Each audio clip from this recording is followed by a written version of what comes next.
The orphan boy arrived at the ranch carrying only a torn blanket.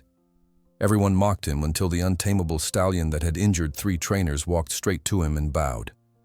The ranch owner's face went pale when he saw the Texas sun beat down mercilessly as the social worker's dust-covered pickup truck rattled along the final stretch of gravel road leading to Blackwater Ranch.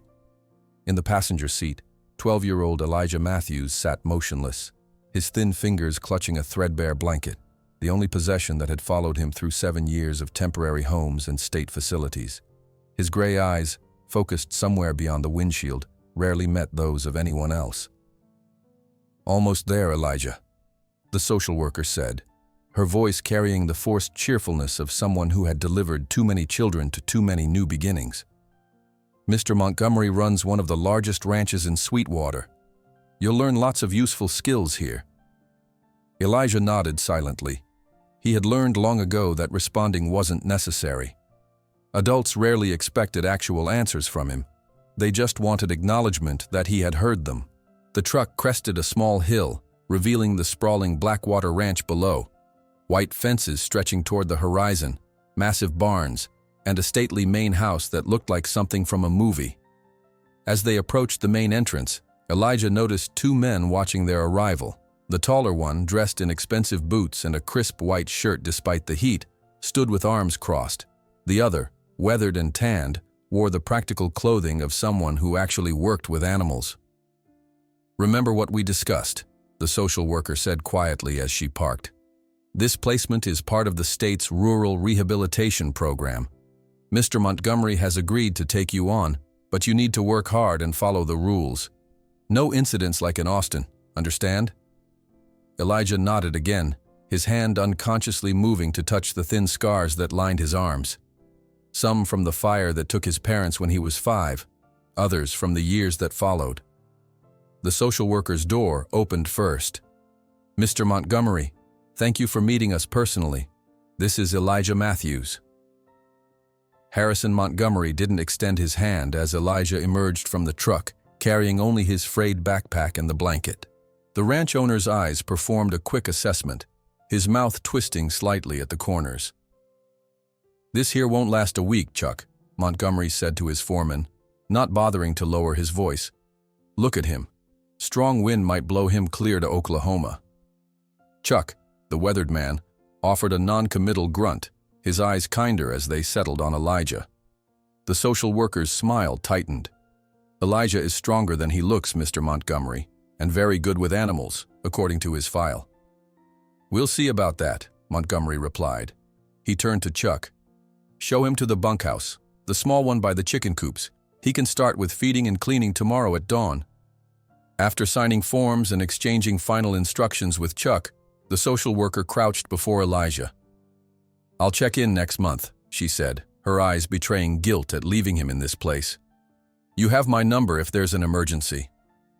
Elijah watched silently as the pickup disappeared down the driveway, carrying away his last connection to the system that, despite its flaws, had been the only constant in his life since the fire. "Come on, boy," Chuck said, his voice neither friendly nor hostile.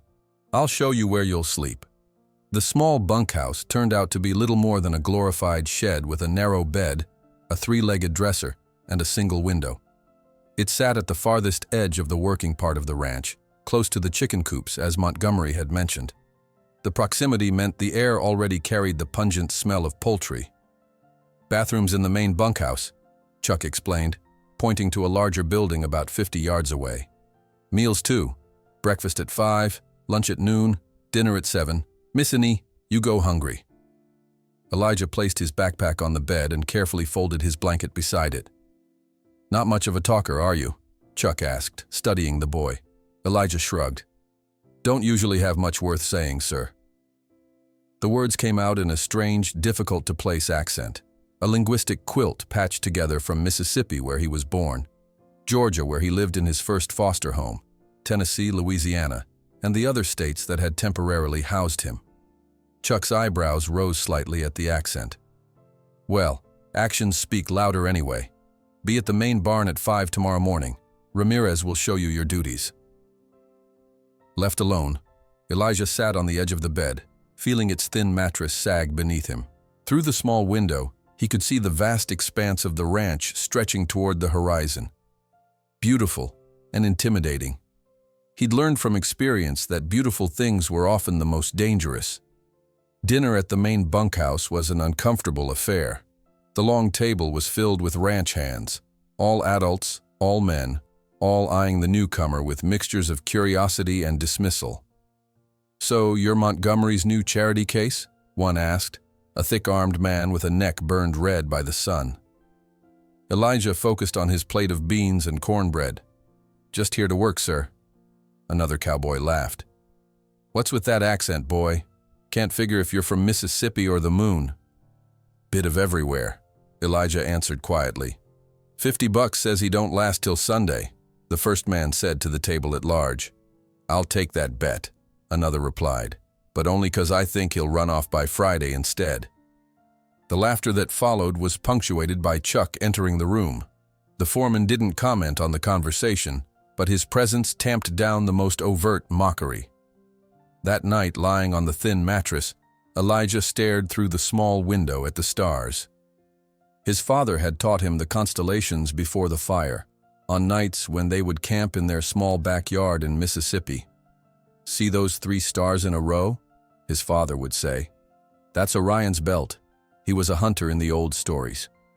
The memory was one of the few clear ones Elijah still had of his parents. Most had faded or been consumed like everything else by the flames of that rainy night when he'd awakened to smoke and screaming. Dawn arrived mercilessly early.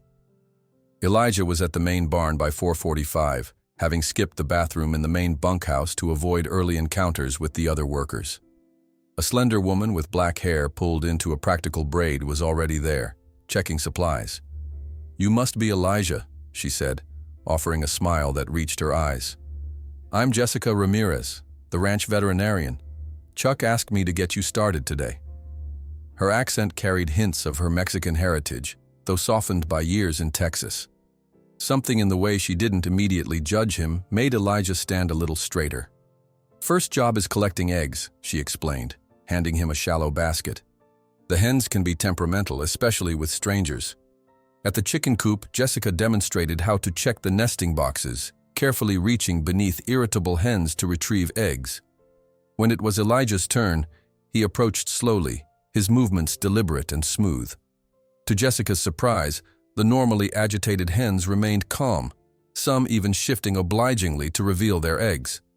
"Well, that's unusual," she remarked. "They usually peck newcomers something fierce." By mid-morning, Elijah had completed the egg collection and helped clean several stalls. Jessica assigned him to feed the older cattle next, including an ill-tempered bull that was kept in a separate pen. "Be careful with old Ferdinand," she warned. "He's got a mean streak a mile wide. Leave his feed outside the gate and don't make eye contact." Elijah approached the bull's pen cautiously, carrying a bucket of special feed. Ferdinand snorted aggressively, pawing at the ground.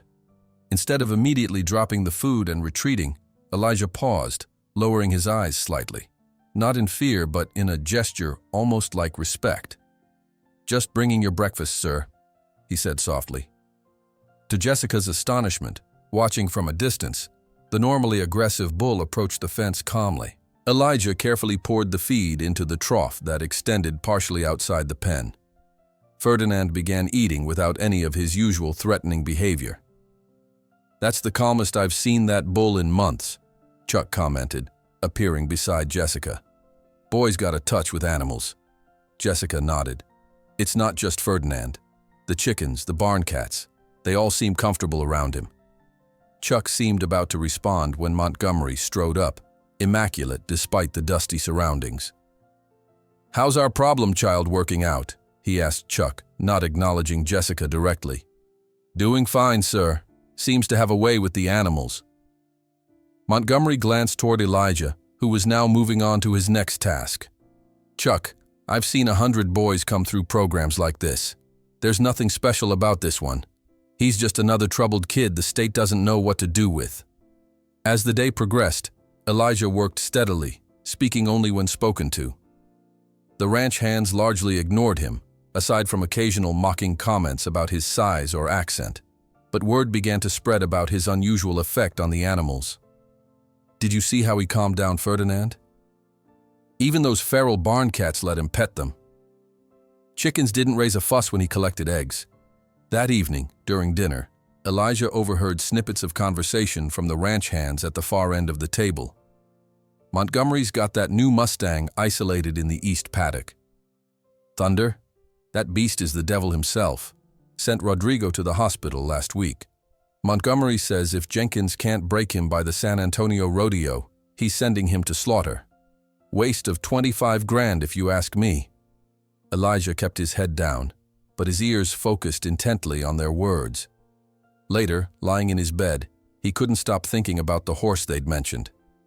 Something in their description had resonated with him.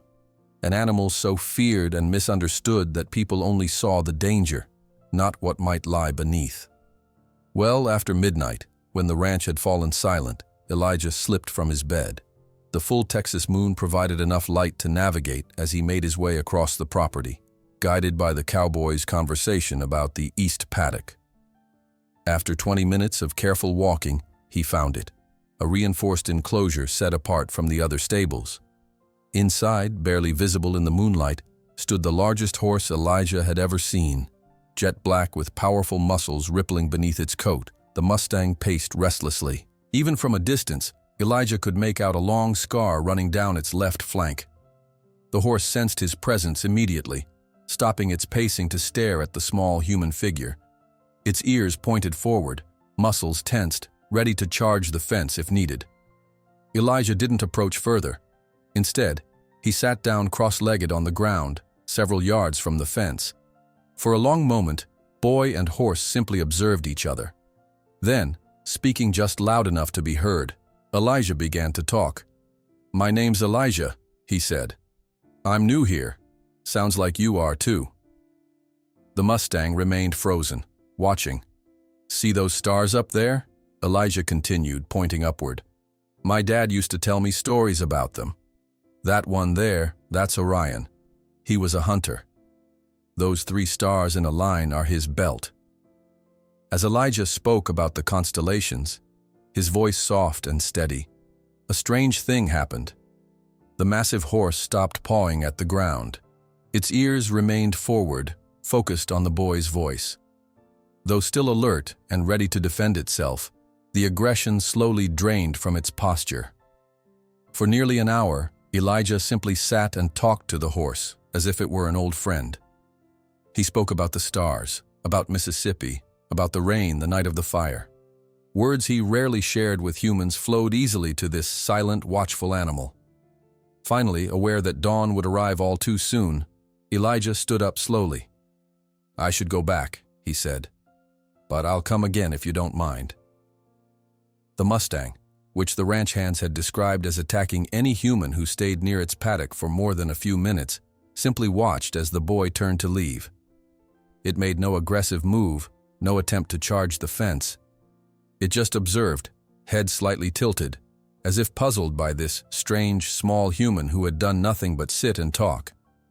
When Elijah looked back one last time before heading to his bunkhouse, he could have sworn those dark eyes held something beyond wild fear. A recognition, perhaps, of another soul that understood what it meant to be alone in a world that expected the worst from you. The Texas sun beat down mercilessly as the social worker's dust-covered pickup truck rattled along the final stretch of gravel road leading to Blackwater Ranch. In the passenger seat, 12-year-old Elijah Matthews sat motionless, his thin fingers clutching a threadbare blanket, the only possession that had followed him through 7 years of temporary homes and state facilities. His gray eyes, focused somewhere beyond the windshield, rarely met those of anyone else. "Almost there, Elijah," the social worker said, her voice carrying the forced cheerfulness of someone who had delivered too many children to too many new beginnings. "Mr. Montgomery runs one of the largest ranches in Sweetwater. You'll learn lots of useful skills here." Elijah nodded silently. He had learned long ago that responding wasn't necessary. Adults rarely expected actual answers from him.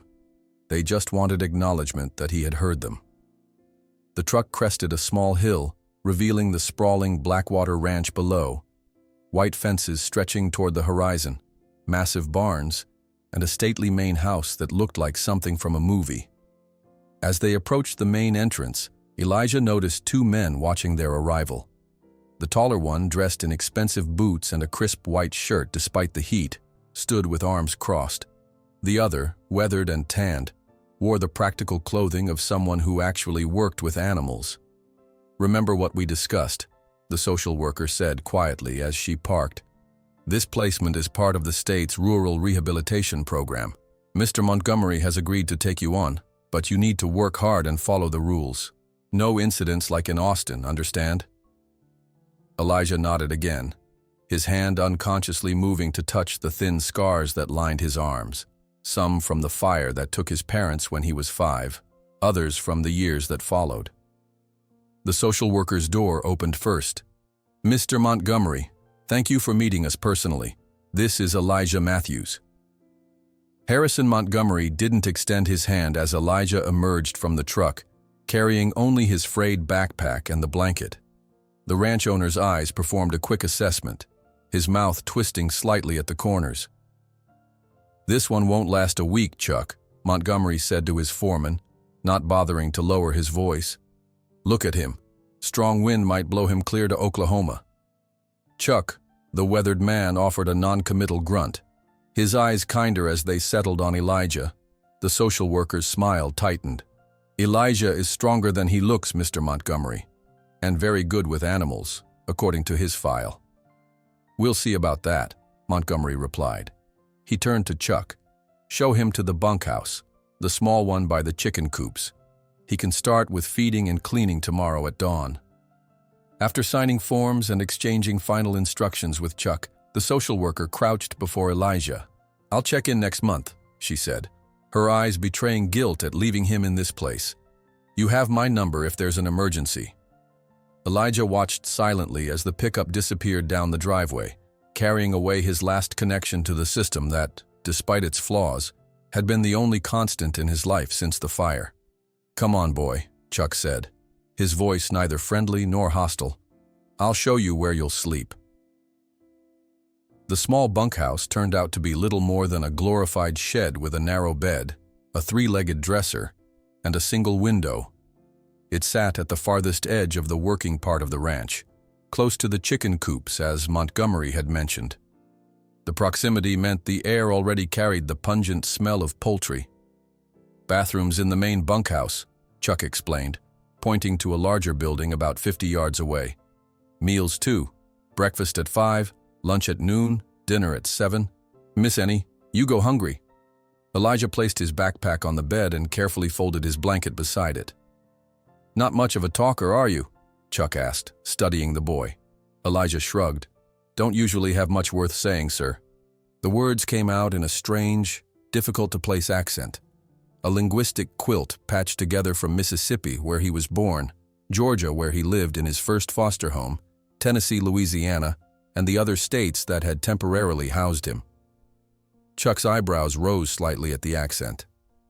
"Well, actions speak louder anyway. Be at the main barn at 5 tomorrow morning. Ramirez will show you your duties." Left alone, Elijah sat on the edge of the bed, feeling its thin mattress sag beneath him. Through the small window, he could see the vast expanse of the ranch stretching toward the horizon. Beautiful and intimidating. He'd learned from experience that beautiful things were often the most dangerous. Dinner at the main bunkhouse was an uncomfortable affair.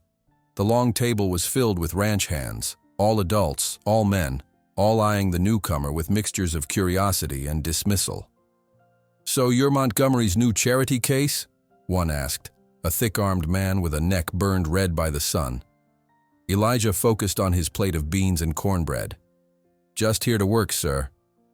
Another cowboy laughed. "What's with that accent, boy? Can't figure if you're from Mississippi or the moon."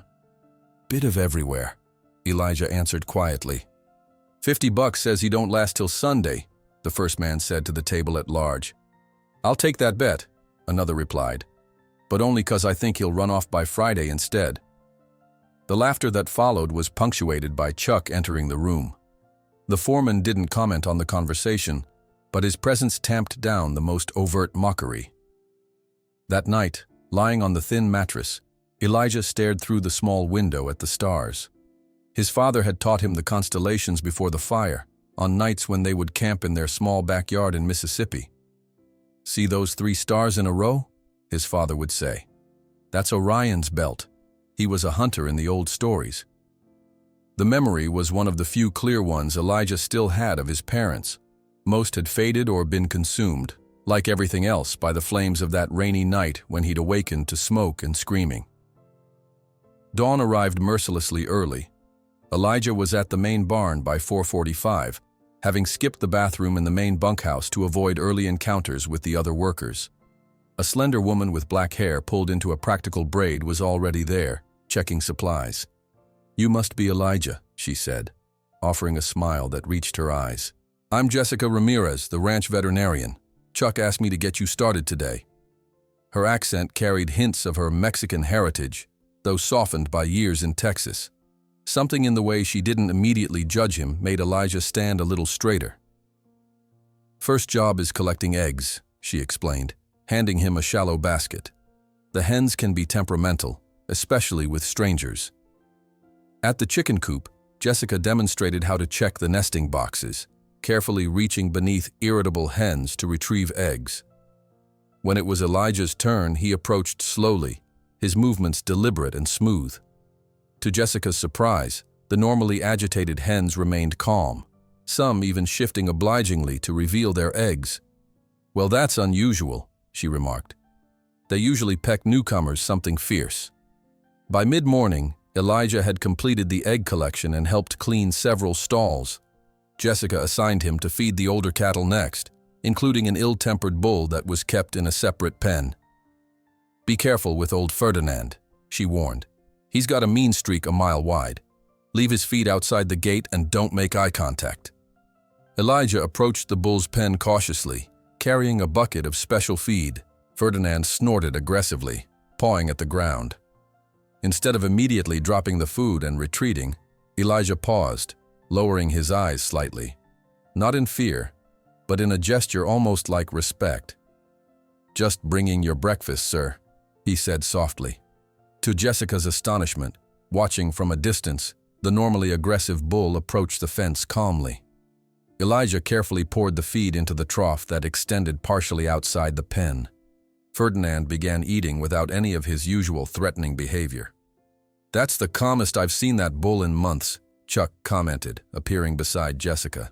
"Boy's got a touch with animals." Jessica nodded. "It's not just Ferdinand. The chickens, the barn cats, they all seem comfortable around him." Chuck seemed about to respond when Montgomery strode up, immaculate despite the dusty surroundings. "How's our problem child working out?" he asked Chuck, not acknowledging Jessica directly. "Doing fine, sir. Seems to have a way with the animals." Montgomery glanced toward Elijah, who was now moving on to his next task. "Chuck, I've seen 100 boys come through programs like this. There's nothing special about this one. He's just another troubled kid the state doesn't know what to do with." As the day progressed, Elijah worked steadily, speaking only when spoken to. The ranch hands largely ignored him, aside from occasional mocking comments about his size or accent. But word began to spread about his unusual effect on the animals. "Did you see how he calmed down Ferdinand? Even those feral barn cats let him pet them. Chickens didn't raise a fuss when he collected eggs." That evening, during dinner, Elijah overheard snippets of conversation from the ranch hands at the far end of the table. "Montgomery's got that new Mustang isolated in the east paddock. Thunder? That beast is the devil himself. Sent Rodrigo to the hospital last week. Montgomery says if Jenkins can't break him by the San Antonio rodeo, he's sending him to slaughter. Waste of 25 grand if you ask me." Elijah kept his head down, but his ears focused intently on their words.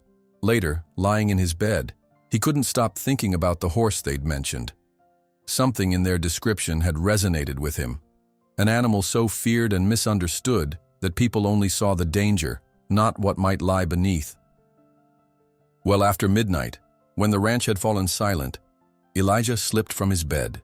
The full Texas moon provided enough light to navigate as he made his way across the property, guided by the cowboy's conversation about the East Paddock. After 20 minutes of careful walking, he found it, a reinforced enclosure set apart from the other stables. Inside, barely visible in the moonlight, stood the largest horse Elijah had ever seen.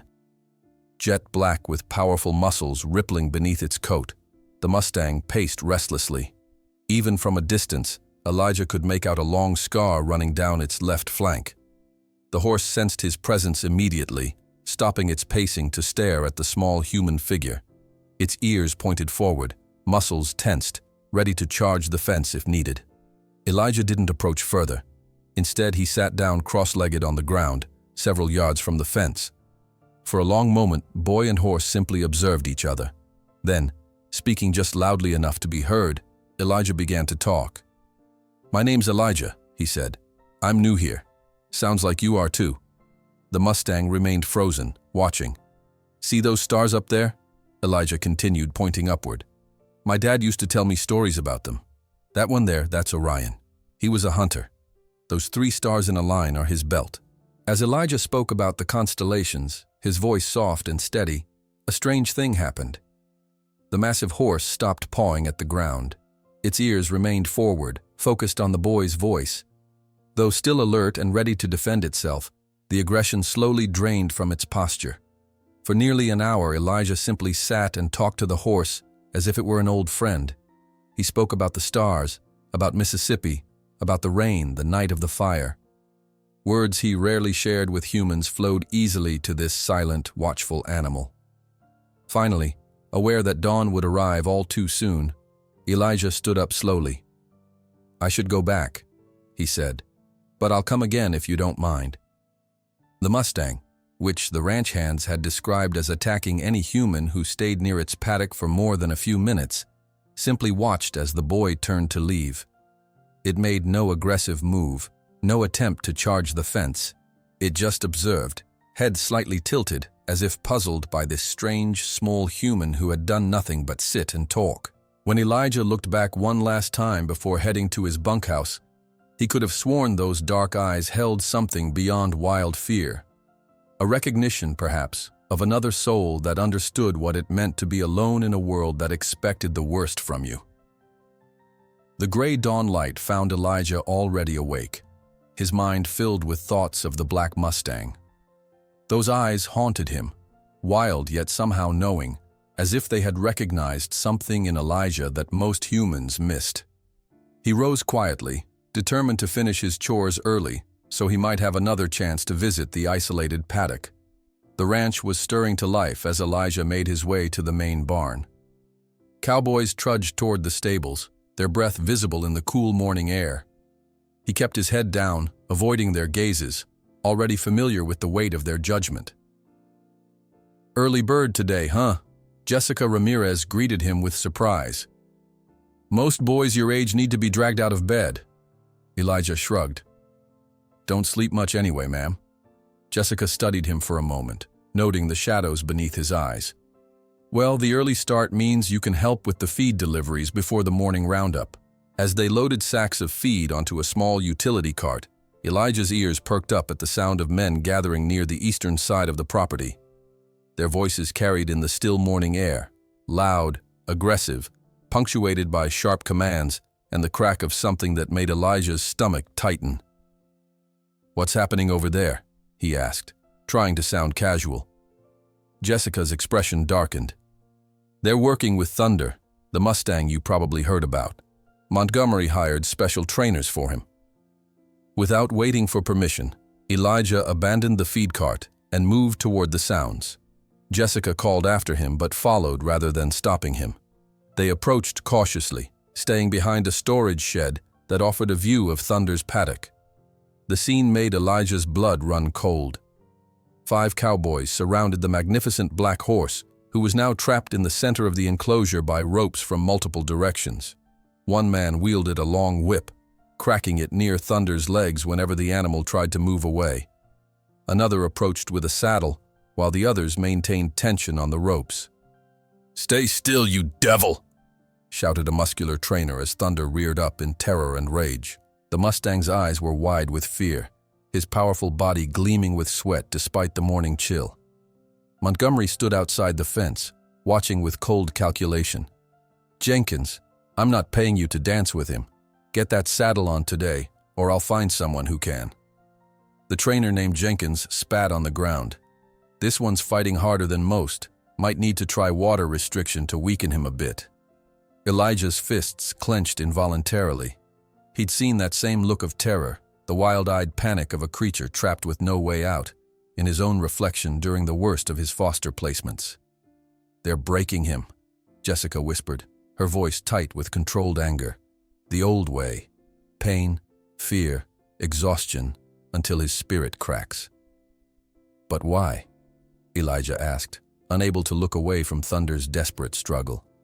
"Because Montgomery doesn't care about the horse, only what it represents. A $25,000 investment that needs to look impressive at the San Antonio rodeo." She placed a gentle hand on Elijah's shoulder when she noticed his trembling. "Come on, we shouldn't be watching this." As they returned to their tasks, Jessica glanced at Elijah's tense expression. "Those methods are outdated. There are better ways to build trust with horses, but men like Montgomery and Jenkins only understand dominance." Throughout the day, Elijah worked mechanically, his mind constantly returning to Thunder. During lunch, he slipped away from the communal table to sit alone behind the tool shed, unable to stomach the cowboys' casual conversation about breaking the Mustang's spirit. The afternoon dragged endlessly. When his assigned chores were complete, Elijah lingered near the east paddock, watching from a distance as the trainers finally released Thunder from the ropes. The magnificent animal retreated to the farthest corner, his black coat marked with sweat lines and flecks of foam. Even from afar, Elijah could see him trembling. "You shouldn't get attached," warned a passing ranch hand, noticing Elijah's attention. "That one's either going to kill someone or be turned into glue. No in-between with Mustangs like that." After dinner, Elijah waited impatiently for the ranch to quiet down. The sky was overcast, with only occasional glimpses of stars through the cloud cover. He counted the minutes, listening as the sounds of conversation and movement gradually diminished until silence settled over Blackwater Ranch. Just after midnight, he slipped out of his bunkhouse. The route to Thunder's paddock was becoming familiar now, his feet finding the path even in the dim light. As he approached, he moved more cautiously than before, aware that the horse might associate any human presence with the day's trauma. Thunder stood alert in the center of the paddock, his outline barely visible in the darkness. When he sensed Elijah's approach, his head jerked up and he retreated to the far corner, snorting warnings. "It's just me," Elijah said softly, sitting down in the same spot as the night before. "I'm not with them." The Mustang pawed the ground nervously, his entire body language broadcasting distrust. Elijah remained still, simply breathing and allowing his presence to become less threatening through its consistency. "My first foster home after the fire had this rule," he began quietly. "Children should be seen and not heard. Mrs. Abernathy would put tape over my mouth if I spoke during meals." He paused, watching as Thunder's ears flicked toward his voice. "That's why I like talking to you, I guess. 7 years of saving up words." For nearly 30 minutes, Elijah simply sat and talked, about the constellations hidden behind the clouds, about the Mississippi River where he once lived, about the different accents he'd picked up through his journeys across the South. Gradually, almost imperceptibly, Thunder's posture began to relax. The Mustang still maintained his distance, but his head lowered slightly, ears consistently angled toward Elijah's gentle voice. On the third night, Elijah brought something with him, an apple he'd managed to pocket from the kitchen. Sitting in his usual spot, he took out a small pocket knife and began carefully slicing the fruit, the soft sound drawing Thunder's attention immediately. "My mom used to say apples are good for sharing with friends," he said, placing a slice on the ground near the fence. "She'd cut them into stars for my lunchbox." The memory brought a rare smile to his face as he set down another slice, slightly closer to the fence than the first. Thunder watched with obvious interest, nostrils flaring at the sweet scent. Hunger warred with fear in his posture, stepping forward, then back, torn between desire for the treat and distrust of the human. "It's okay," Elijah murmured. "No rush. They're yours whether you take them now or later." By the time Elijah needed to return to his bunkhouse, Thunder had not approached the apple slices. But the following night, when Elijah arrived at his usual spot, the pieces were gone. A pattern developed over the next several nights. Elijah would arrive with apple slices, placing them progressively closer to the fence. Thunder would maintain his distance while the boy was present, but the food would be gone by the next evening. It was a slow dance of advancing trust. One step forward, 2 steps back, but always with progression. On the 5th night, something changed. When Elijah placed the apple slices near the fence, Thunder approached while he was still there. The Mustang moved cautiously, muscles tense and ready to retreat, but hunger and growing familiarity overcame fear. From just a few feet away, Elijah could see the details of Thunder's injuries, fresh abrasions on his flanks where the ropes had burned, and older scars that spoke of previous mistreatment. "They don't understand you," Elijah whispered as Thunder carefully took an apple slice, maintaining eye contact the entire time. "But I do." The next morning, Jessica arrived at the paddock for her weekly veterinary check. What she found disturbed her professionally and personally. New rope burns across Thunder's flanks, a cut above his eye, and signs of dehydration that suggested the trainers had indeed implemented their water restriction strategy. "This is unacceptable," she confronted Montgomery, who had come to observe the examination. "These methods are not only cruel but counterproductive. You're creating trauma that will make this horse permanently dangerous." Montgomery's face hardened. "I didn't hire you for training advice, Dr. Ramirez. Your job is vaccines and medications. Leave the breaking to professionals."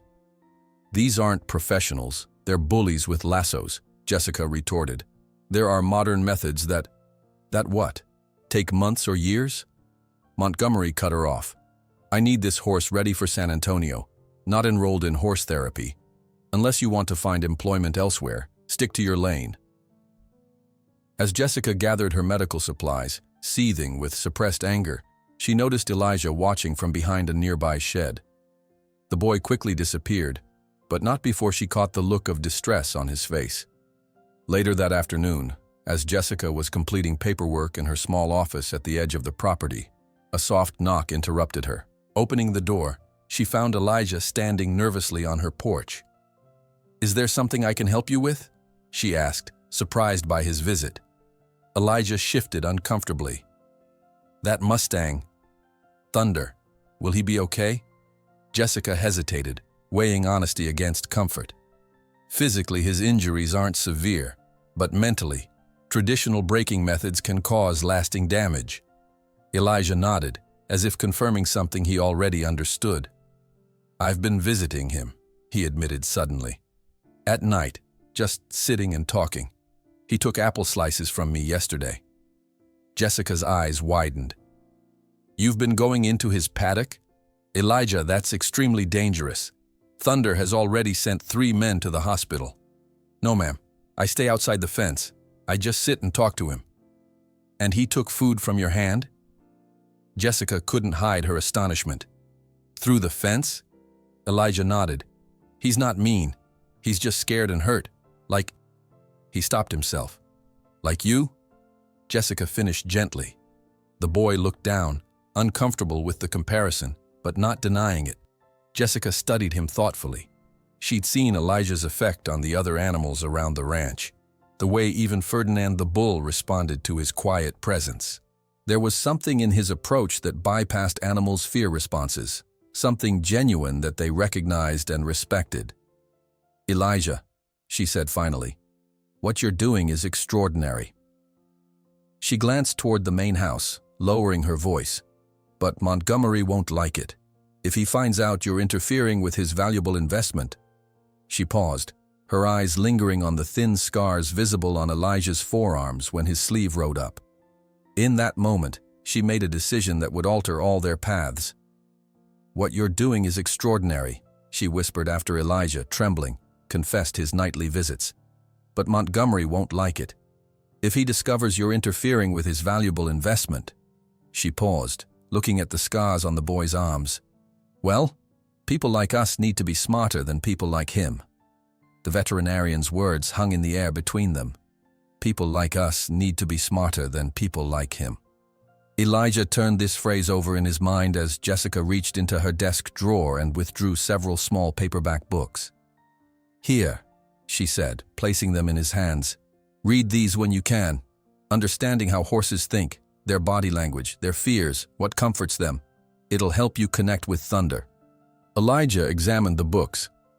Understanding Equine Psychology, Natural Horsemanship, and a slimmer volume titled The Language of Trust.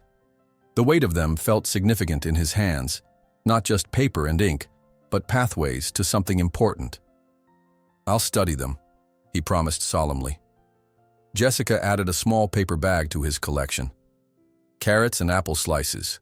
Build positive associations, but never force contact. Let him come to you. Thank you, ma'am. Elijah clutched the books to his chest. And Elijah, she added as he turned to leave, be careful. Not just of Thunder, but of being seen. Montgomery wouldn't understand what you're trying to do. That night, long after the ranch had fallen silent, Elijah huddled beneath his thin blanket, flashlight in hand, poring over the pages of Equine Psychology. The text described how horses, as prey animals, were hypervigilant to threat, how direct eye contact, frontal approaches, and sudden movements triggered their flight response. He absorbed details about ear positions, tail movements, and the subtle communications horses used with each other. Approach from the side, he read. Avoid prolonged eye contact. Allow the horse to investigate you. Breathe calmly. They can sense your anxiety. When exhaustion finally claimed him, Elijah dreamed of running with a herd across endless plains, the rhythm of hoofbeats matching his heartbeat. The next evening, he approached Thunder's paddock with new awareness. Instead of sitting directly in front of the fence, he positioned himself at an angle, presenting less of a threat. When Thunder appeared, Elijah deliberately looked down or to the side, avoiding the direct stare that might feel predatory to the Mustang. Evening, Thunder, he said softly. Learned some things today. Hope you don't mind me trying them out. The black horse watched from the center of the paddock, nostrils flaring as he caught Elijah's scent and that of the carrots in his pocket. Remembering the book's advice, Elijah moved slowly, deliberately, taking a carrot piece and placing it near the fence before retreating several steps. As he sat quietly, he began humming softly, a lullaby his mother used to sing. The simple melody drifted through the evening air. Thunder's ears flicked forward, catching the unfamiliar sound. My mom sang that, Elijah explained between verses. When I was scared of thunderstorms. He smiled faintly at the coincidence of the name. Seems fitting to sing it to you. Over the next hour, Thunder gradually moved closer to the fence, drawn by curiosity and the scent of carrots. He still maintained a cautious distance, but his body language had changed. The tension in his shoulders had eased, his head held lower, ears consistently angled toward Elijah. The boy continued this approach for several nights, positioning himself non-threateningly, speaking in soft tones, offering treats without expectation. Jessica would occasionally provide guidance based on what she observed during her veterinary visits. He's starting to associate you with good things, she told Elijah one morning, slipping him a special blend of herbs that horses found appealing. His cortisol levels seem lower on the days after your visits. A week into these sessions, Montgomery gathered the training team for a tense meeting that Chuck later reported to Jessica. 2 weeks, Montgomery had demanded, slamming his fist on the table. I want that horse saddle trained in 2 weeks or he's heading to the slaughterhouse. The San Antonio Rodeo won't wait, and neither will I. When Jessica relayed this ultimatum to Elijah, a new urgency infused his efforts. That night, he lingered longer at the paddock, the moon illuminating the pages of The Language of Trust as he read aloud to Thunder.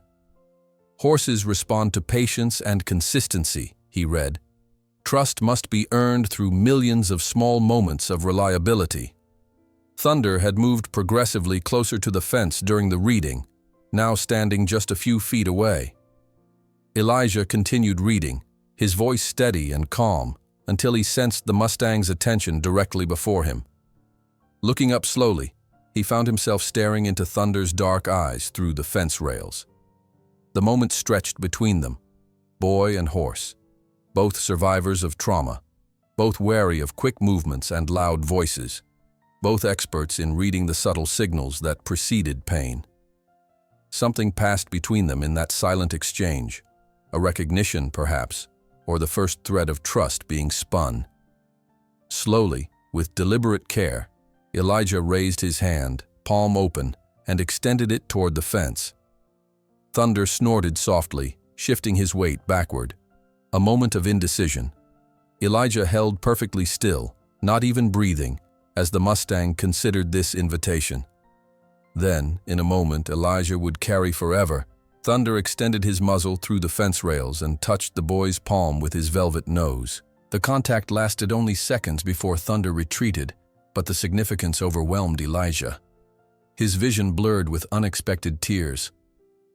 "Nobody believed in me before," he whispered, not bothering to wipe his cheeks. "Thank you for believing." Unknown to both, this breakthrough had a witness. Chuck, checking the property during his evening rounds, had stopped in the shadows when he heard Elijah's voice. The seasoned cowboy watched in astonishment as the notorious man-killer willingly approached the small boy and initiated contact. The following evening, Elijah returned to find Chuck waiting near the paddock.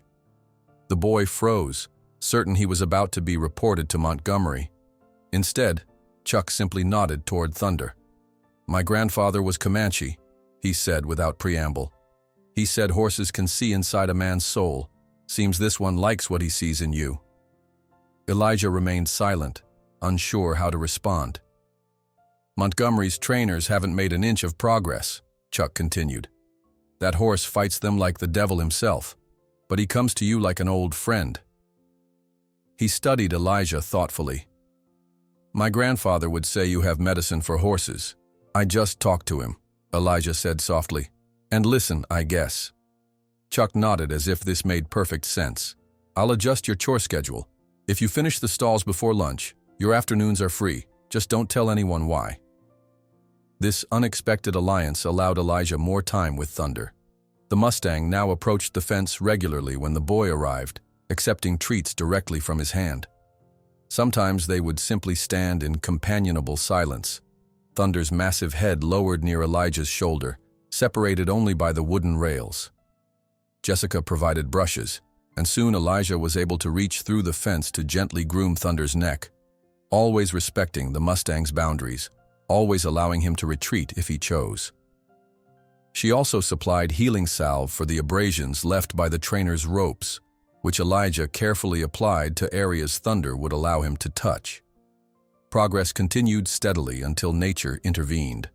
A violent Texas thunderstorm struck one evening, rolling across the plains with spectacular fury. Lightning split the sky in jagged patterns, and thunder boomed so loudly it seemed to shake the earth itself. Elijah, huddled in his bunkhouse, thought immediately of Thunder.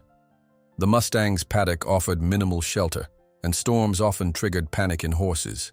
Despite the driving rain and dangerous lightning, he grabbed his blanket and ran toward the east paddock. What he found confirmed his fears. Thunder was in a state of terror, running frantically around the enclosure, slipping in the mud, eyes rolling white with fear. Each thunderclap sent him into new paroxysms of panic. As Elijah approached the fence, he could see blood where Thunder had crashed against the rails in his frenzy. "Thunder!" he called over the storm's roar. "It's okay!" The horse didn't register his presence, too consumed by primal fear.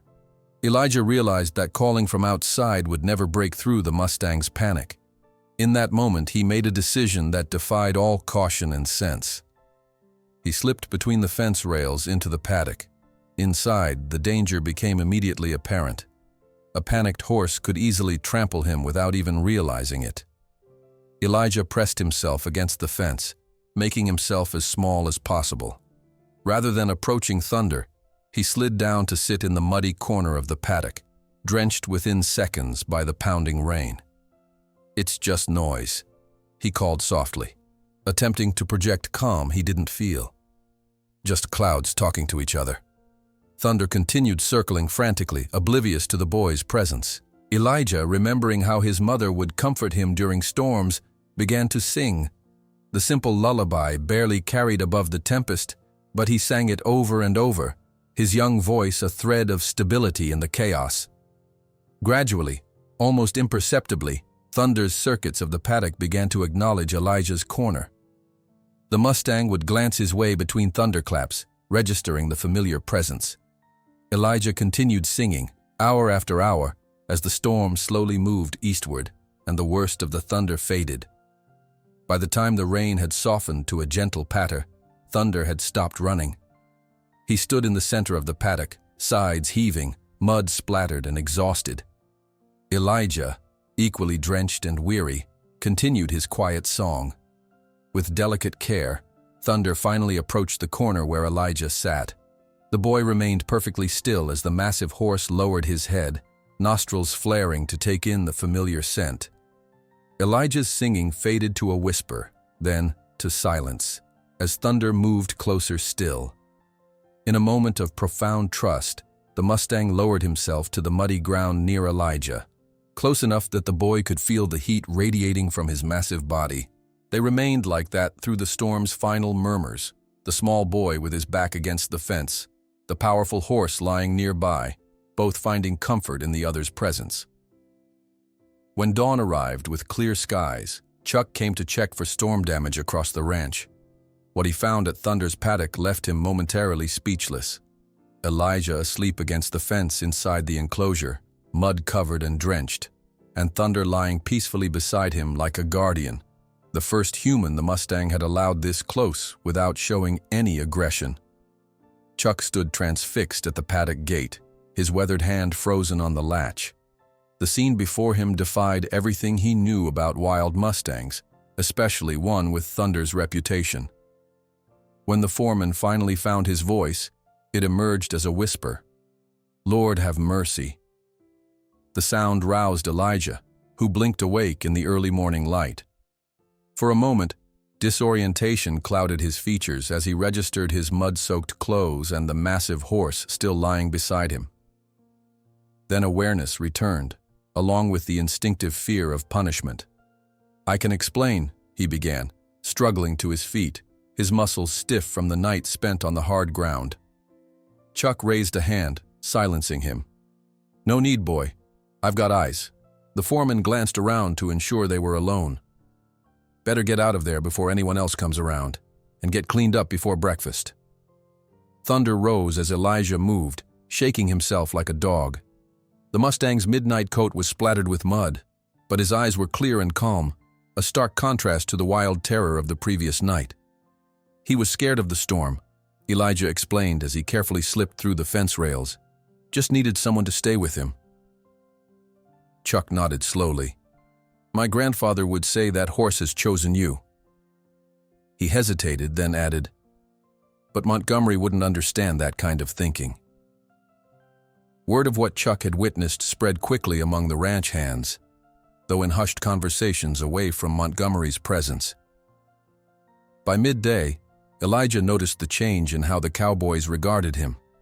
Curious glances instead of dismissive ones, a begrudging respect where mockery had lived before.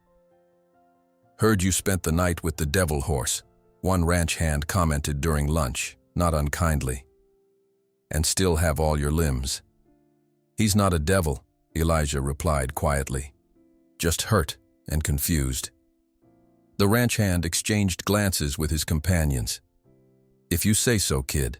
That afternoon, as Elijah collected eggs from the henhouse, he was surprised to find Sophia Williams, a young teacher from the local school, chatting with Jessica near the veterinary supplies shed.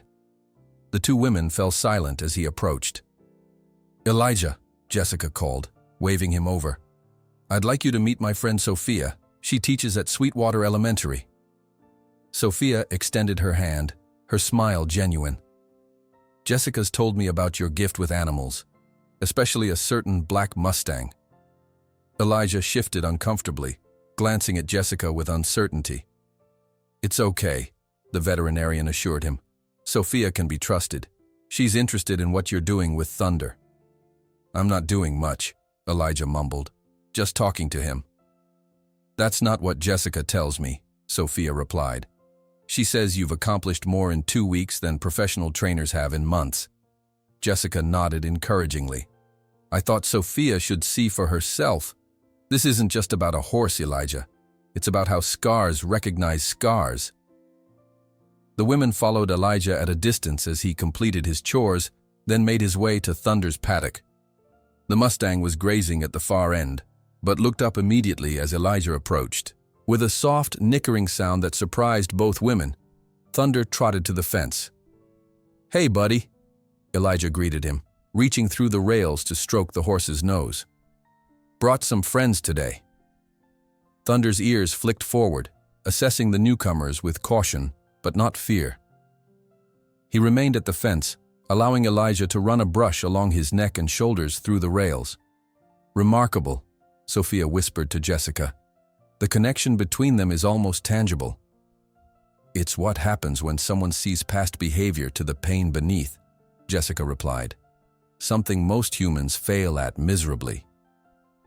As they watched, Elijah spoke softly to Thunder about his day, about the hen house, and Ferdinand the bull, about the books he was reading. The Mustang listened, his dark eyes never leaving the boy, occasionally pushing his nose against Elijah's shoulder as if encouraging him to continue. Sophia wiped away an unexpected tear. "I've never seen anything like it." "Few have," Jessica agreed. "That's why I wanted you to witness it firsthand." That evening, as Sophia drove back to town, she couldn't shake the image of the small boy and the powerful horse, their unlikely bond a testament to something she couldn't quite name. At church the next morning, when Pastor Miller asked if anyone had witnessed moments of grace in their week, Sophia found herself standing. "I saw something yesterday that I can only describe as miraculous," she began, telling the congregation about Elijah and Thunder. "This boy, who's been shuffled through the system for years, somehow speaks a language that this wild, traumatized horse understands." After the service, several parishioners approached her with questions. By Sunday afternoon, the story had spread through Sweetwater's tight-knit community.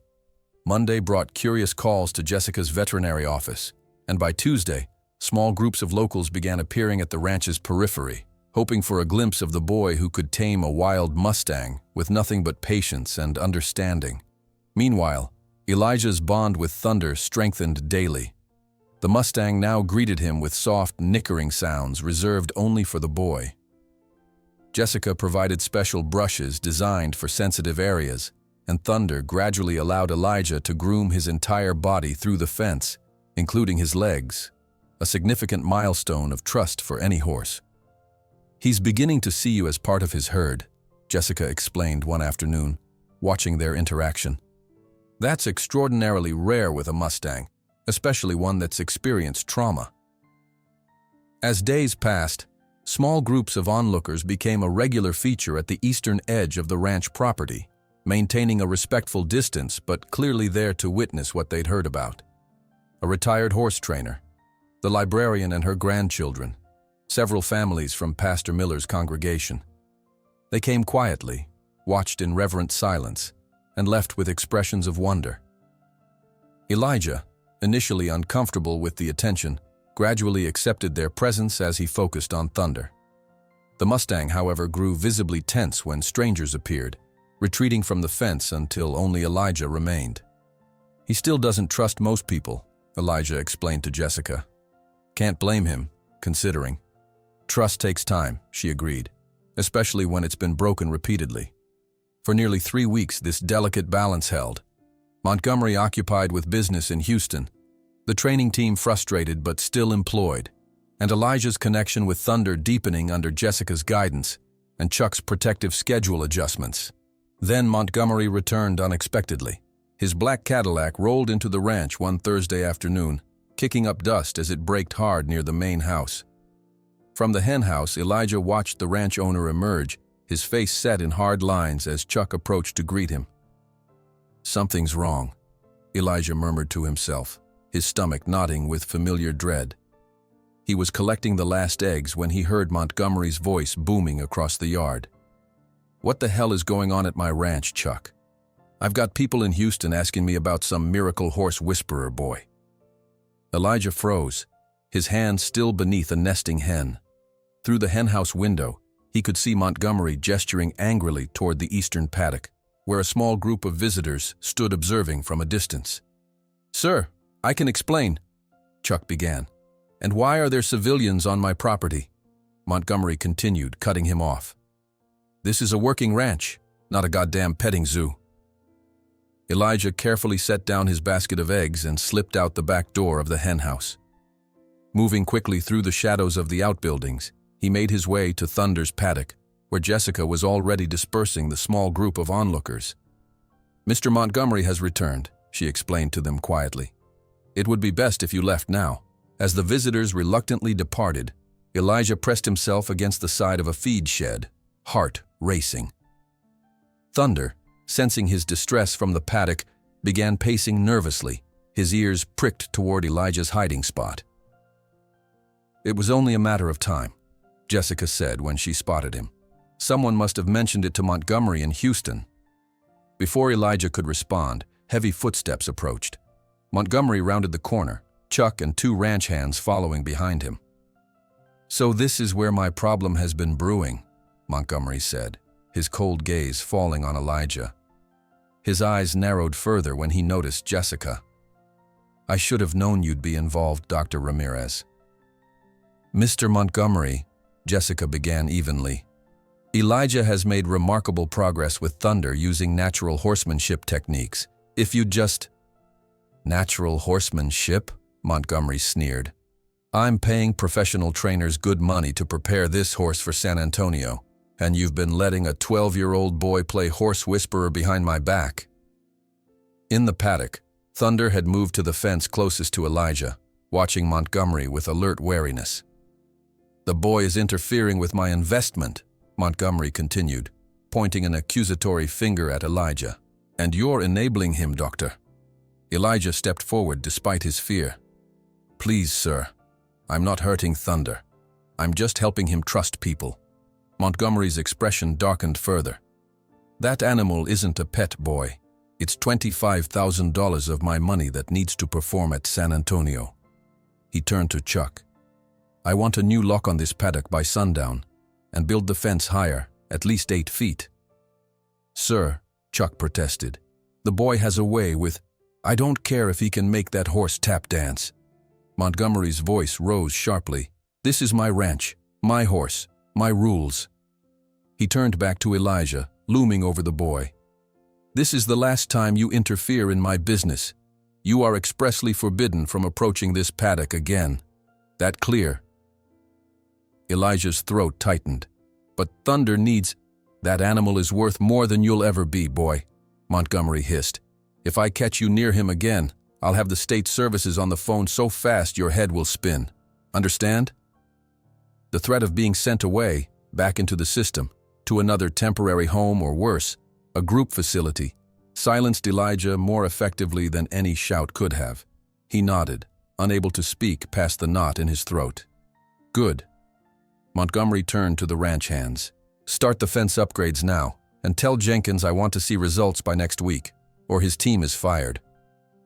As Montgomery strode away, Thunder let out a high-pitched whinny that sounded remarkably like a cry of distress.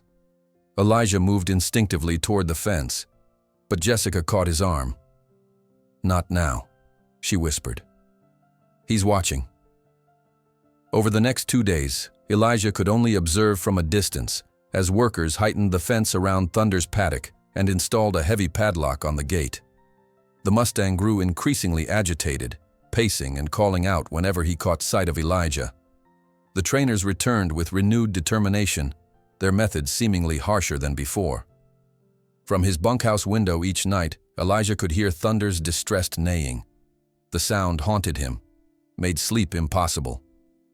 On the 3rd day after Montgomery's decree, Chuck found Elijah behind the barn. tears streaming silently down his face as Thunder's distant cries punctuated the afternoon air. "He'll forget you, kid," Chuck said, though his voice lacked conviction. "Maybe that's better for both of you." Elijah shook his head. "He thinks I abandoned him, after I promised I wouldn't hurt him like the others did." Chuck sighed heavily, glancing around to ensure they were alone. He reached into his pocket and withdrew a small key. "If you finish your chores early," he said quietly, "I might forget to lock the stable at night. Just don't let anyone see you." Jessica powered on her hidden camera that evening, adjusting it to capture Thunder's paddock in the moonlight. "We need to document everything now," she whispered. "Montgomery is negotiating with Wade Blackburn from Houston, a man known for breaking horses with methods so brutal many don't survive the process. And if we don't have evidence of what's really happening here, we'll lose both Thunder and you." The silver key in Elijah's palm felt impossibly heavy as he made his way across the moonlit ranch that night. Chuck's words echoed in his mind. "Don't let anyone see you." The darkness wrapped around him like a protective cloak as he navigated between outbuildings, his footsteps silent on the familiar path to Thunder's paddock. His heart pounded as he approached the newly heightened fence. The Mustang stood alert in the center of the enclosure, a midnight silhouette against the lighter soil. At the sound of Elijah's careful footsteps, Thunder's head raised sharply, ears pricked forward in recognition. "It's me," Elijah whispered, his voice barely audible. "I didn't abandon you." Thunder approached the fence cautiously, nostrils flaring to confirm what his eyes told him. When the Mustang reached the barrier between them, he extended his muzzle through the rails, searching for Elijah's familiar touch. The boy's fingers trembled as he unlocked the heavy padlock, wincing at each metallic click that seemed to pierce the night silence. With agonizing slowness, he swung the gate open just enough to slip inside, then secured it behind him. For the first time since the storm, Elijah stood in Thunder's territory by choice rather than necessity. The Mustang regarded him intently, muscles tense beneath his gleaming coat. Despite their established trust, Elijah knew the importance of respecting boundaries. He moved to the corner of the paddock and sat down, making himself small and non-threatening. "I'm sorry I couldn't come sooner," he said softly. "Mr. Montgomery doesn't understand what we're doing." Thunder remained where he was, watching. The Mustang's body language spoke volumes to Elijah's newly educated eye. The slight relaxation of the jaw, the lowered head, the absence of the white-rimmed eye that signaled fear. Though cautious, Thunder was not afraid. Elijah simply sat in silence for nearly 30 minutes, allowing the horse to decide the next move. Finally, Thunder approached, each step deliberate and measured. He stopped several feet away, close enough for connection but maintaining a buffer of safety. "I won't let them hurt you," Elijah promised, though uncertainty gnawed at him. How could a 12-year-old boy protect a horse from a powerful man like Montgomery? From her hiding place behind the feed shed, Jessica adjusted her camera, capturing the remarkable scene unfolding in the paddock. The moonlight provided just enough illumination to record what conventional training methods had failed to achieve. A wild Mustang voluntarily approaching a human, choosing connection over flight. "This is what they need to see," she whispered to herself, ensuring the camera angle captured both Elijah's gentle approach and Thunder's willing response. Over the next several nights, a careful routine developed. Chuck would forget to secure the paddock, allowing Elijah access after the ranch went quiet. Jessica documented these clandestine sessions from various hidden positions, building a visual record of an approach to horsemanship that challenged everything Montgomery and his trainers believed. On the fourth night, Elijah brought one of Jessica's soft brushes. Sitting in his usual corner, he waited until Thunder approached before slowly raising the brush. "May I?" he asked, as if the horse could understand his words. Thunder eyed the brush warily. Previous experiences with human tools had invariably led to pain. His muscles tensed, head raised in preparation for quick retreat. "It's okay," Elijah soothed. "Watch." He demonstrated by brushing his own arm gently, then held the brush motionless, allowing Thunder to investigate. The Mustang stretched his neck, nostrils flaring as he sniffed the unfamiliar object. Gradually, he allowed Elijah to raise the brush to his neck. The first contact made Thunder flinch, but he didn't retreat. Elijah moved the brush in slow, steady strokes, applying minimal pressure. Within minutes, the Mustang's eyelids drooped in pleasure as the brush removed itchy, dead hair and dirt from his coat. "See, not everything we bring is meant to hurt," Elijah murmured. By the end of the week, Thunder was meeting Elijah at the gate each night, eager for their sessions. The boy had progressed to running his hands along the Mustang's legs, a particularly vulnerable area that horses protected fiercely. Thunder allowed this intimate contact with remarkable trust, lifting each hoof when Elijah requested with a gentle touch. Meanwhile, Montgomery's ultimatum to the trainers had intensified their daytime efforts. From the safety of the barn, Elijah watched Jenkins and his team attempting to force saddles onto Thunder's back, resulting in violent bucking and aggressive defenses that further cemented the Mustang's reputation as dangerous and untrainable. 2 weeks of this circus, and we've made zero progress, Jenkins complained to Montgomery during an inspection. "This horse might be unbreakable, sir." Montgomery's face hardened. "Nothing's unbreakable with the right pressure. If you can't handle it, I'll find someone who can." That evening, in his luxurious office, Montgomery hosted several members of the Texas Oil Club, wealthy ranchers and businessmen who shared his passion for showcasing power through their possessions, whether those were oil wells, trophy wives, or spectacular animals. "Gentlemen," Montgomery announced, pouring expensive whiskey into crystal tumblers, "I've found a solution to our Mustang problem." Chuck, assigned to serve drinks, listened carefully as he moved around the room. "Wade Blackburn from Houston has agreed to take Thunder off my hands," Montgomery continued. $35,000, a tidy 10 grand profit for me, and he guarantees the horse will be ready for San Antonio. One of the older ranchers frowned. "Blackburn? Isn't he the one who gets results?" Montgomery interrupted smoothly. "His methods are effective. The horse will still carry the Blackwater Ranch name at the rodeo, which is all I care about." Chuck's hand tightened imperceptibly around the whiskey bottle. He'd heard about Blackburn's techniques, brutal methods that often left horses physically damaged and psychologically destroyed. As soon as the meeting concluded, he sought out Jessica in her clinic. "Montgomery's selling Thunder to Blackburn," he reported grimly. "They're finalizing details tomorrow, and Blackburn arrives in 3 days to collect." Jessica's face paled. "Wade Blackburn? He's notorious for his cruelty. That man has killed more horses than he's trained." "We need to tell the boy," Chuck said quietly. "He deserves to know." When Elijah learned of the impending sale the next morning, the blood drained from his face. 3 days? But Thunder's just starting to trust again. Blackburn will destroy everything we've built. "And possibly Thunder himself," Jessica added grimly. "We need to act quickly. The documentation I've been gathering is good, but we need something more compelling, something no one can dismiss." That afternoon, Elijah worked with frantic efficiency, completing his assigned tasks in record time. As soon as Chuck gave him the nod, he raced to Thunder's paddock, where Jessica was already waiting with her camera concealed. "We need to show what's truly possible with patience and respect," she explained, adjusting the equipment. "Something dramatic enough to convince people there's a better way." Inside the paddock, Elijah found Thunder unusually agitated. The Mustang paced nervously, his coat damp with sweat despite the cool afternoon. The day's training session had been particularly brutal.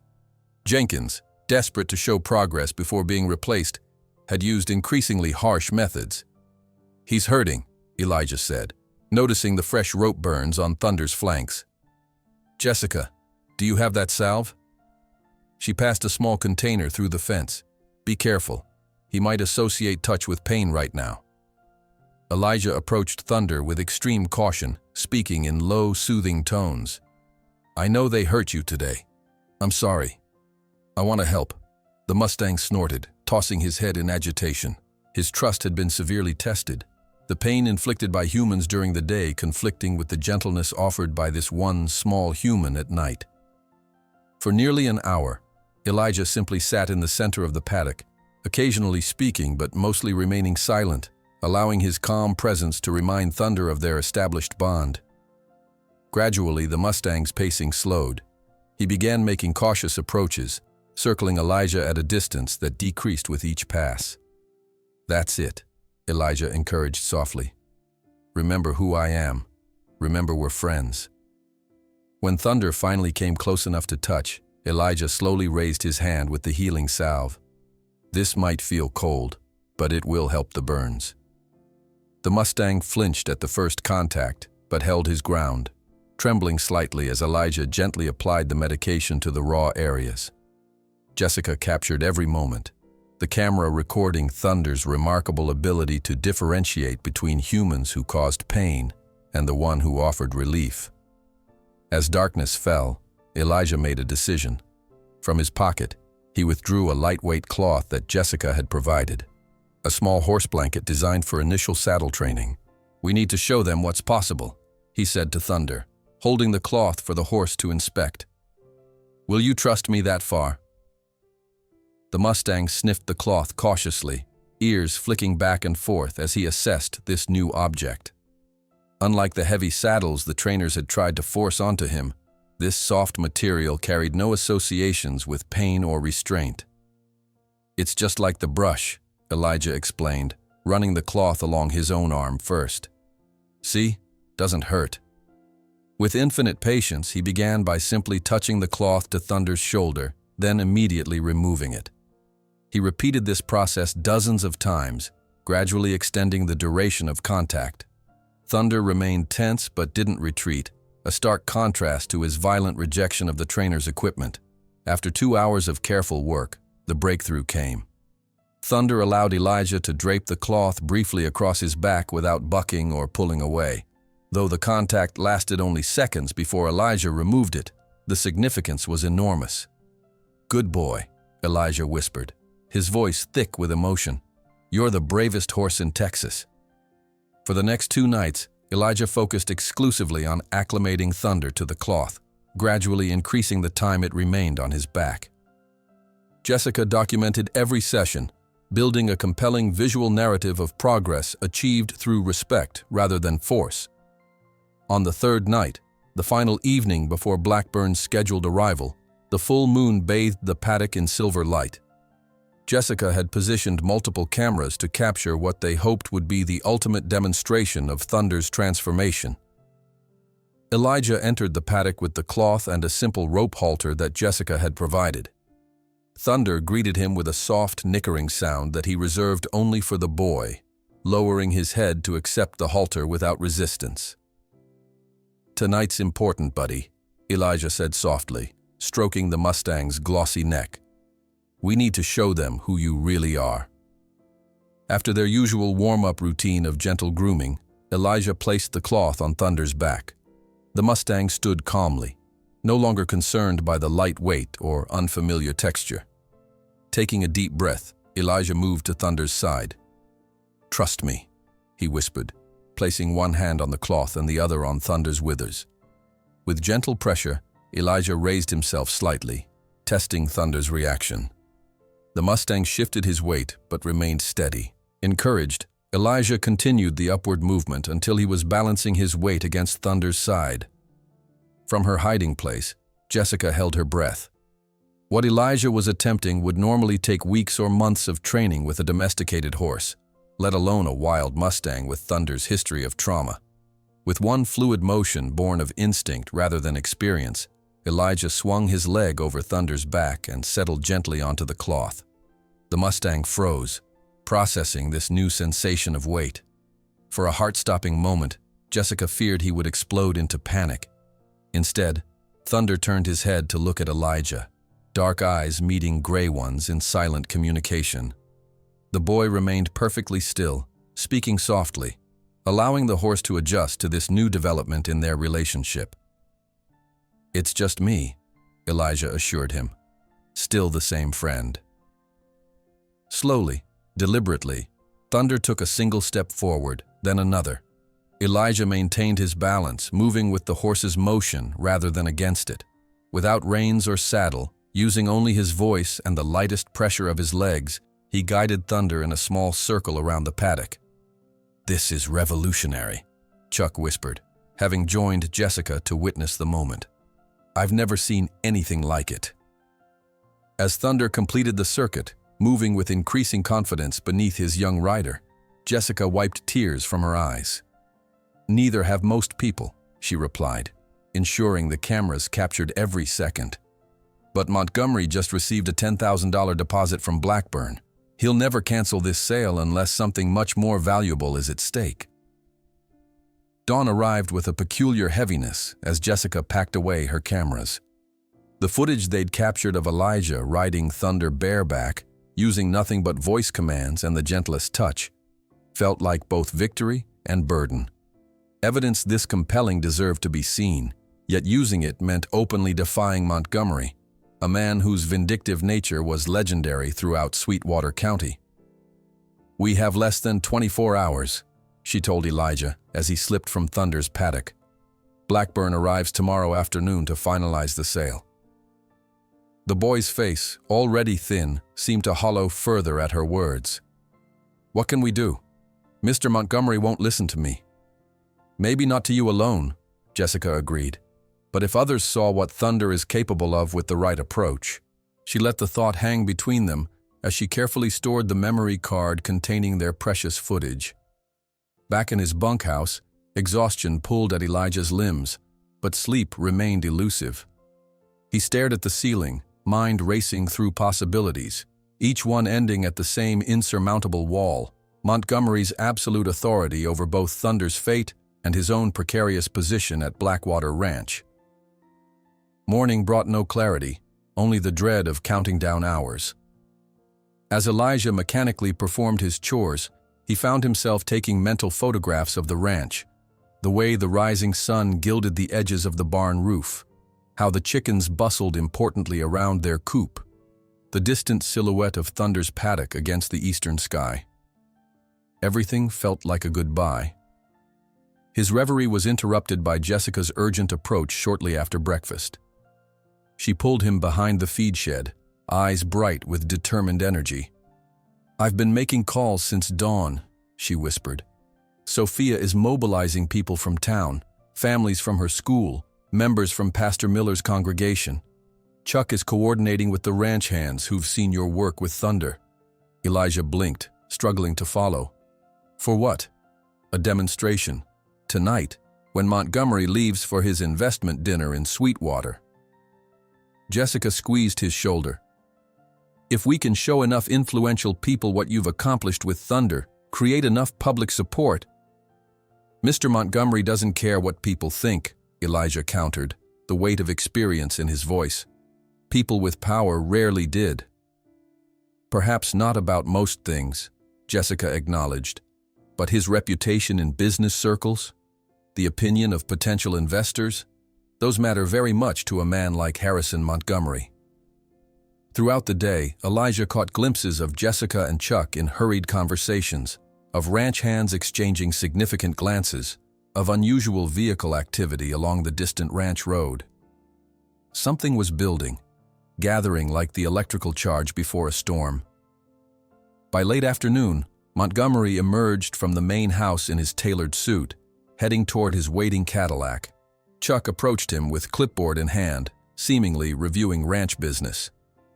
"The Jensen contract is ready for your signature, sir, and the quarterly feed inventory shows we're under budget." Montgomery nodded impatiently. "I'll review it tomorrow. Just make sure the paddock is secured for Blackburn's arrival. He's bringing his trailer first thing in the morning." "Yes, sir," Chuck responded, his face a careful mask. "Enjoy your dinner with the investors." As the black Cadillac disappeared down the long drive, Chuck turned to find Elijah watching from beside the chicken coop. "You've got 3 hours, boy," he said simply. "Make them count." Dusk brought an extraordinary sight to Blackwater Ranch. Vehicles began arriving along the back service road, parking with headlights extinguished in the fallow field behind the eastern paddocks. People emerged silently, families with children, elderly couples, middle-aged ranchers, all moving quietly toward Thunder's enclosure under Sophia's and Pastor Miller's guidance. Jessica met Elijah at his bunkhouse, her expression both excited and tense. "There's something else you should know," she said. "I reached out to Sarah Whitfield." Elijah frowned. "Who's that?" "Our state senator. She's in Sweetwater for a campaign event and has agreed to come observe." Jessica's eyes held his. "She sits on the state committee for animal welfare and has significant influence over policy." The implications stunned Elijah. This was no longer just about saving one horse. It was becoming something larger, something with consequences he couldn't fully grasp. "What if I fail?" he whispered, voicing his deepest fear. "What if Thunder doesn't respond with all these people watching?" Jessica knelt to his level, her hands firm on his shoulders. "Thunder trusts you, Elijah. Not the audience, not the pressure, not the stakes, just you. Focus on that connection, the same way you always have." By the time they reached Thunder's paddock, more than 50 people had gathered at a respectful distance. Sophia had organized them in a semicircle, far enough away not to frighten the Mustang but close enough to witness. Jessica had set up her camera on a tripod, ready to live stream the demonstration on social media. Pastor Miller approached, offering Elijah a reassuring smile. "My congregation has been praying for you and Thunder since Sophia told us your story," he said gently. "No matter what happens tonight, know that you've already accomplished something remarkable." Elijah nodded, unable to form words around the knot in his throat. The weight of so many expectations pressed on his shoulders as he approached Thunder's paddock alone. Inside the enclosure, the Mustang paced nervously, sensing the unusual activity beyond his fence. When he caught sight of Elijah, his ears pricked forward, but his body remained tense, eyes darting to the gathered crowd. "It's okay," Elijah called softly. "They're just watching. They won't hurt you." As Elijah unlocked the gate, Jessica addressed the assembled spectators, her voice pitched low but carrying in the evening stillness. "What you're about to witness may challenge everything you thought you knew about breaking horses," she explained. "Elijah hasn't used force, pain, or dominance with Thunder. He's built something much more valuable: mutual trust." The crowd murmured quietly as Elijah slipped inside the paddock, closing the gate behind him. Thunder's anxiety was palpable, his muscles bunched tight beneath his gleaming coat, nostrils flared as he assessed the threat level of the gathering. Elijah recognized the signs immediately.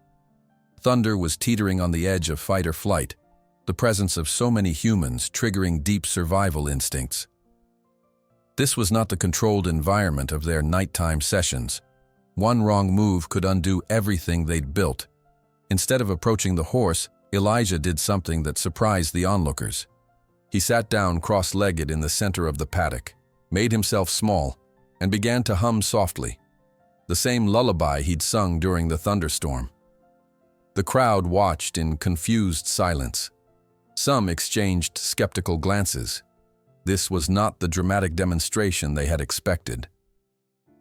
Thunder continued pacing, but his circuits of the paddock began to include Elijah's position, drawing incrementally closer with each pass.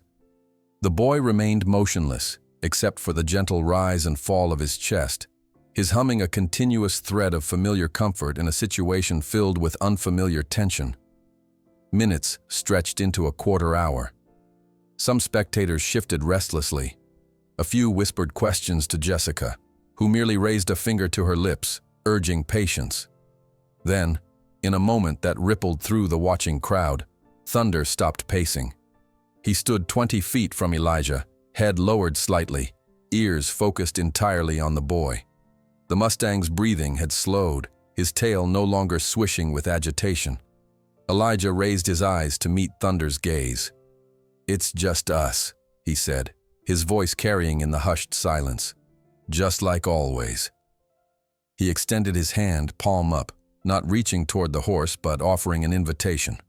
Thunder's nostrils flared, drawing in Elijah's familiar scent among the confusing array of new smells. The Mustang took one step forward, then another. A collective breath held as Thunder approached Elijah, closing the distance until his muzzle hovered above the boy's outstretched hand. For a long moment, they remained frozen in tableau. Small boy and powerful horse, connected by something the watching crowd could sense but not fully comprehend.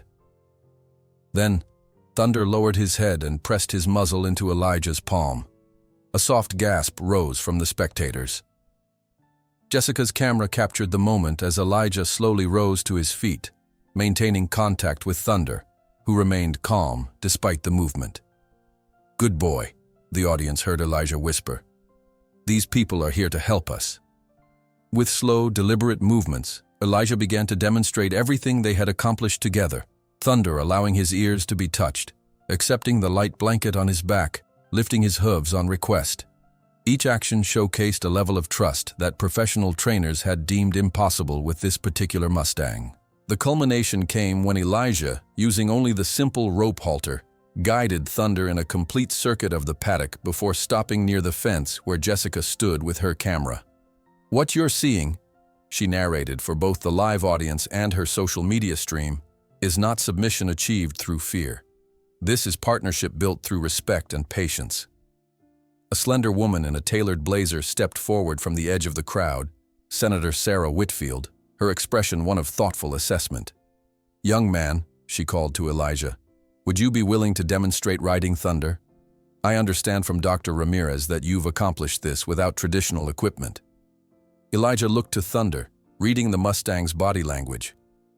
Despite the audience, the horse seemed relatively calm, drawing security from Elijah's consistent presence.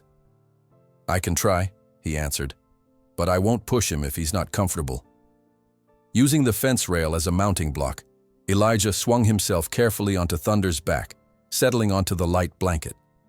A murmur of appreciation rippled through the crowd as the Mustang stood steady, accepting the boy's weight without protest.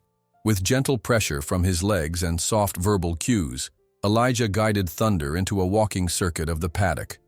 The Mustang moved with fluid grace, responsive to commands so subtle they were nearly invisible to observers. "Extraordinary," Senator Whitfield remarked to Jessica. "And Montgomery plans to sell this animal to Wade Blackburn?" "Tomorrow morning," Jessica confirmed grimly. The senator's expression hardened. "I'm familiar with Blackburn's methods. They violate several state animal welfare guidelines that my committee has established." As Elijah completed the demonstration, guiding Thunder back to the center of the paddock and dismounting with a grateful pat to the Mustang's neck, the audience burst into spontaneous applause. The sound startled Thunder momentarily, but Elijah's steady hand on his neck kept him from bolting. "Thank you all for coming," Jessica addressed the crowd as Elijah led Thunder to a quiet corner of the paddock. "What you've witnessed tonight represents weeks of patient work. This is the future of horsemanship, building partnerships rather than forcing submission." As the gathering began to disperse, Senator Whitfield approached Jessica with purposeful strides. "I'd like to see your documentation," she said, "and I'll be making some calls tonight. Montgomery may own this ranch, but there are limits to what he can legally do with animals in his care." Hope flickered in Jessica's chest, but caution tempered her response. "Mr. Montgomery is a powerful man in this county, Senator. And I'm a powerful woman in this state," Whitfield replied with a tight smile. "Especially when it comes to matters before my committee." Across the paddock, Elijah sat with Thunder, stroking the Mustang's neck as the last visitors departed. The horse seemed exhausted by the evening's events, his head lowered near the boy's shoulder in a gesture of trust that had been hard-won. "We did our best," Elijah whispered. "Now we have to hope it's enough." "Tomorrow morning," whispered Jessica while finalizing details with her allies, "Montgomery will be dining with investors while we organize the largest natural horsemanship demonstration this county has ever seen. And if our plan works, when he returns, he'll face not just an orphan boy, but public opinion, local media, and a state senator determined to expose his methods." Night descended over Blackwater Ranch, draping the land in velvety darkness punctuated only by stars and the occasional gleam of flashlights as Jessica's improvised network moved with quiet purpose. The demonstration had ended hours ago, but its energy lingered like electricity in the air, a current of possibility, of change. Preparations for the morning's confrontation continued in hushed conversations and careful coordination. "The entrance road needs to be clear by 6, Chuck instructed a group of ranch hands who had sided with Elijah's cause. Montgomery's usually gone by 7 for his breakfast meeting in town, which gives us the window we need. Jessica worked her phone relentlessly, her fingers flying over the screen as she coordinated arrivals. Pastor Miller confirms his congregation will arrive in groups of 5, staggered between 7:30 and 8. Sophia's bringing families from her school at 8:15. Elijah listened to these preparations with a strange detachment, his mind still with Thunder. After the demonstration, he'd remained in the paddock until Chuck gently insisted he get some rest. Even now, lying on his narrow bunkhouse bed, he could feel the phantom warmth of Thunder's breath against his neck, the subtle shifts of powerful muscles beneath him during their ride. Sleep came in restless fragments, broken by dreams of Thunder being loaded onto Blackburn's trailer, eyes wild with betrayal as he searched the crowd for the one human who had promised never to hurt him. Dawn arrived in watercolor washes of pink and gold. Elijah was already awake, watching the light change through his small window. Today would determine everything, not just Thunder's fate, but perhaps his own as well. The thought that Montgomery might send him back into the system hung like a weight around his neck, yet somehow felt less significant than the possibility of Thunder falling into Blackburn's cruel hands. By 6:30, vehicles began arriving discreetly along the back service road that Chuck had ensured remained unlocked. Pickup trucks, modest sedans, even a school bus parked with practiced quiet behind the eastern ridge where they remained invisible from the main house. Elijah completed his morning chores with mechanical efficiency, the familiar routines offering little comfort.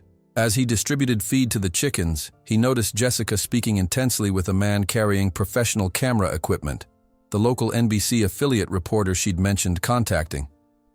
"Montgomery's just left for his breakfast meeting," Chuck announced, appearing suddenly beside the henhouse. "We've got approximately 90 minutes before he returns." The urgency in his voice propelled Elijah into action. He abandoned the feed bucket and hurried toward Thunder's paddock, where a small crowd had already begun to gather. The Mustang paced nervously inside his enclosure, sensing the unusual morning activity.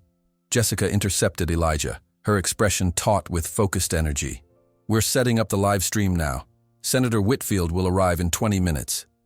She handed him a simple rope halter. "Are you ready for this?" Elijah nodded, his throat too tight for words. The weight of so many expectations pressed down on his narrow shoulders, but beneath the anxiety flickered a quiet certainty. Thunder knew him, trusted him. That bond transcended the chaos surrounding them. By 7:30, the gathering had swelled to nearly 100 people. Families from Pastor Miller's church, students and parents from Sophia's school, ranchers from neighboring properties, all arranged in a wide semicircle around Thunder's paddock. Jessica's live stream had already attracted hundreds of viewers, the comments section exploding with questions and expressions of support. "We're broadcasting directly to the senator's social media channels as well," Jessica explained to Elijah. "Her office has over 50,000 followers." Thunder's agitation had increased with the growing crowd. He trotted in tight circles, nostrils flared, occasionally releasing sharp snorts of distress. The Mustang's eyes continually scanned the unfamiliar faces, his body language broadcasting clear alarm. Elijah approached the paddock gate slowly, intensely aware of the cameras tracking his movements and the expectant hush that fell over the gathering. This was nothing like their private sessions or even last night's smaller demonstration. The energy of the crowd, their collective hope, curiosity, and uncertainty, created an atmospheric pressure that even Elijah could feel pressing against his skin. For Thunder, that pressure must have been overwhelming. As Elijah unlocked the gate, the Mustang retreated to the farthest corner, head high and muscles bunched, ready for flight. "It's okay," Elijah called softly, stepping into the paddock and closing the gate behind him. "Just focus on me, buddy, just like always." The NBC cameraman adjusted his position to capture both the boy and the horse in frame. "Is he always this agitated?" he asked Jessica in a stage whisper. "He's responding to the crowd," she replied. "Watch what happens next." Instead of approaching Thunder directly, Elijah did something unexpected. He sat down cross-legged in the center of the paddock, making himself small and unthreatening. Then, in a voice just loud enough to carry to the front row of spectators, he began to talk. Not commands or coaxing, but a simple story. "My dad and I used to go fishing on Saturday mornings," he said, his eyes on Thunder even as he spoke loud enough for others to hear. "He'd wake me before sunrise, and we'd walk down to the creek behind our house. The mist would still be rising off the water." Thunder's ears flicked forward, recognizing the familiar cadence of Elijah's storytelling voice from their nighttime sessions. The Mustang's circling slowed, though he maintained his distance. "We never caught much," Elijah continued, his voice steady and rhythmic. "Dad said that wasn't really the point. He liked the quiet, the way the world felt brand new in those early hours." As he spoke, Elijah slowly unpacked the small bag he'd brought: a brush, an apple cut into pieces, the light blanket Thunder had accepted on his back. He arranged these items beside him without fanfare, then resumed his story. "After the fire, I'd still wake up early on Saturdays expecting to go fishing. Took me months to stop looking for my tackle box." The raw honesty in his voice created a ripple of emotion through the watching crowd. Thunder had stopped pacing entirely now, his attention fixed on the small figure in the center of his domain. For nearly 15 minutes, Elijah simply sat and talked, sharing fragments of memory that he rarely vocalized. The spectators remained respectfully silent, many moved by the boy's quiet vulnerability. Gradually, almost imperceptibly, Thunder began to approach, drawn by the familiar voice and presence that had become his only constant in a world of changing handlers and painful training methods. When the Mustang finally stood just a few feet away, Elijah slowly extended his hand, palm up. "Remember me," he said softly. "I'm still the same friend." Thunder stretched his neck, nostrils flaring as he drew in Elijah's scent. Recognition flickered in his dark eyes, cutting through the anxiety of the crowd's presence. With deliberate care, he stepped forward and pressed his muzzle into Elijah's palm. A collective sigh rose from the spectators. Jessica, narrating for the live stream, kept her voice low but intense.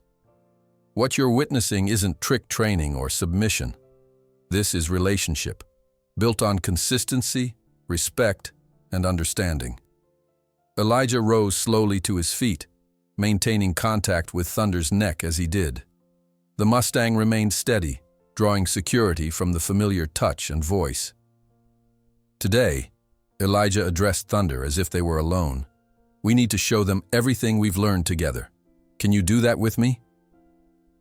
With gentle movements, he began the progression they had practiced in private. First the grooming, Thunder standing calmly as Elijah brushed his neck and shoulders. Then the light blanket, which the Mustang accepted without tension. Finally, the rope halter, which Thunder lowered his head to receive. "Now for the most important part," Jessica narrated, as Elijah prepared for the culmination of their demonstration. "Riding without force, without bit or spurs or restraint. Pure communication between two beings who understand each other." Using the fence rail as a mounting block, Elijah swung himself onto Thunder's back, settling gently onto the blanket. A murmur of appreciation rippled through the crowd as the Mustang accepted the boy's weight without protest. With almost invisible cues, the lightest pressure of his legs, soft words, subtle shifts in his own balance, Elijah guided Thunder in a walking circle around the paddock. The Mustang moved with fluid grace, his ears flicking back occasionally to catch Elijah's voice, his steps measured and calm despite the watching crowd. "This is revolutionary," Chuck commented to a nearby rancher. "I've been breaking horses for 30 years and never seen anything like it." Jessica continued her narration, her voice carrying the urgency of their mission. Thunder was scheduled to be sold this morning to a trainer known for brutal methods. This demonstration proves there's another way, a better way that preserves the horse's dignity and builds true partnership. As Thunder completed his circuit of the paddock, Elijah guided him toward the gate where Senator Whitfield now stood. The Mustang approached cautiously but without fear, responding to Elijah's confident direction. "Young man," the senator called, "would you be willing to demonstrate riding outside the paddock? Show us what Thunder can do in an open space?" Elijah felt Thunder tense slightly beneath him at the unfamiliar voice. He stroked the Mustang's neck reassuringly, considering the request. It would be their most significant test yet, leaving the relative security of the familiar paddock with so many strangers watching. "We can try," he answered carefully. "But I'll stop if he gets too nervous." Chuck opened the gate, stepping back to give them space. Elijah leaned forward, his chest almost touching Thunder's neck, and whispered something that only the horse could hear. Then, with gentle pressure from his legs, he asked Thunder to move forward. The moment hung suspended in collective anticipation. Thunder hesitated at the threshold, his body coiled with uncertainty. The open space beyond represented both freedom and danger, the pull of his wild nature versus the security of the human he had come to trust. Elijah remained perfectly still on his back, neither forcing nor retreating, simply waiting for Thunder to make his choice. The crowd held its breath. With deliberate care, Thunder stepped through the gate. A spontaneous cheer erupted from the gathered spectators, quickly hushed when the Mustang startled at the sudden noise. Elijah steadied him with a gentle touch, murmuring reassurance until the powerful muscles beneath him relaxed once more. Under the vast Texas sky, Elijah guided Thunder in a graceful circuit of the open area before the paddock. Without fences to contain him, the Mustang moved with newfound energy, his stride lengthening, head raised proudly. Yet he remained responsive to Elijah's subtle directions, turning and stopping on cues, nearly invisible to observers. "This is what true horsemanship looks like," Jessica narrated for the live stream, which had now attracted thousands of viewers. Not dominance, but partnership. Not submission through fear, but cooperation through trust. As the demonstration reached its crescendo, with Thunder executing a perfect stop at Elijah's whispered command, the sound of tires on gravel cut through the morning air.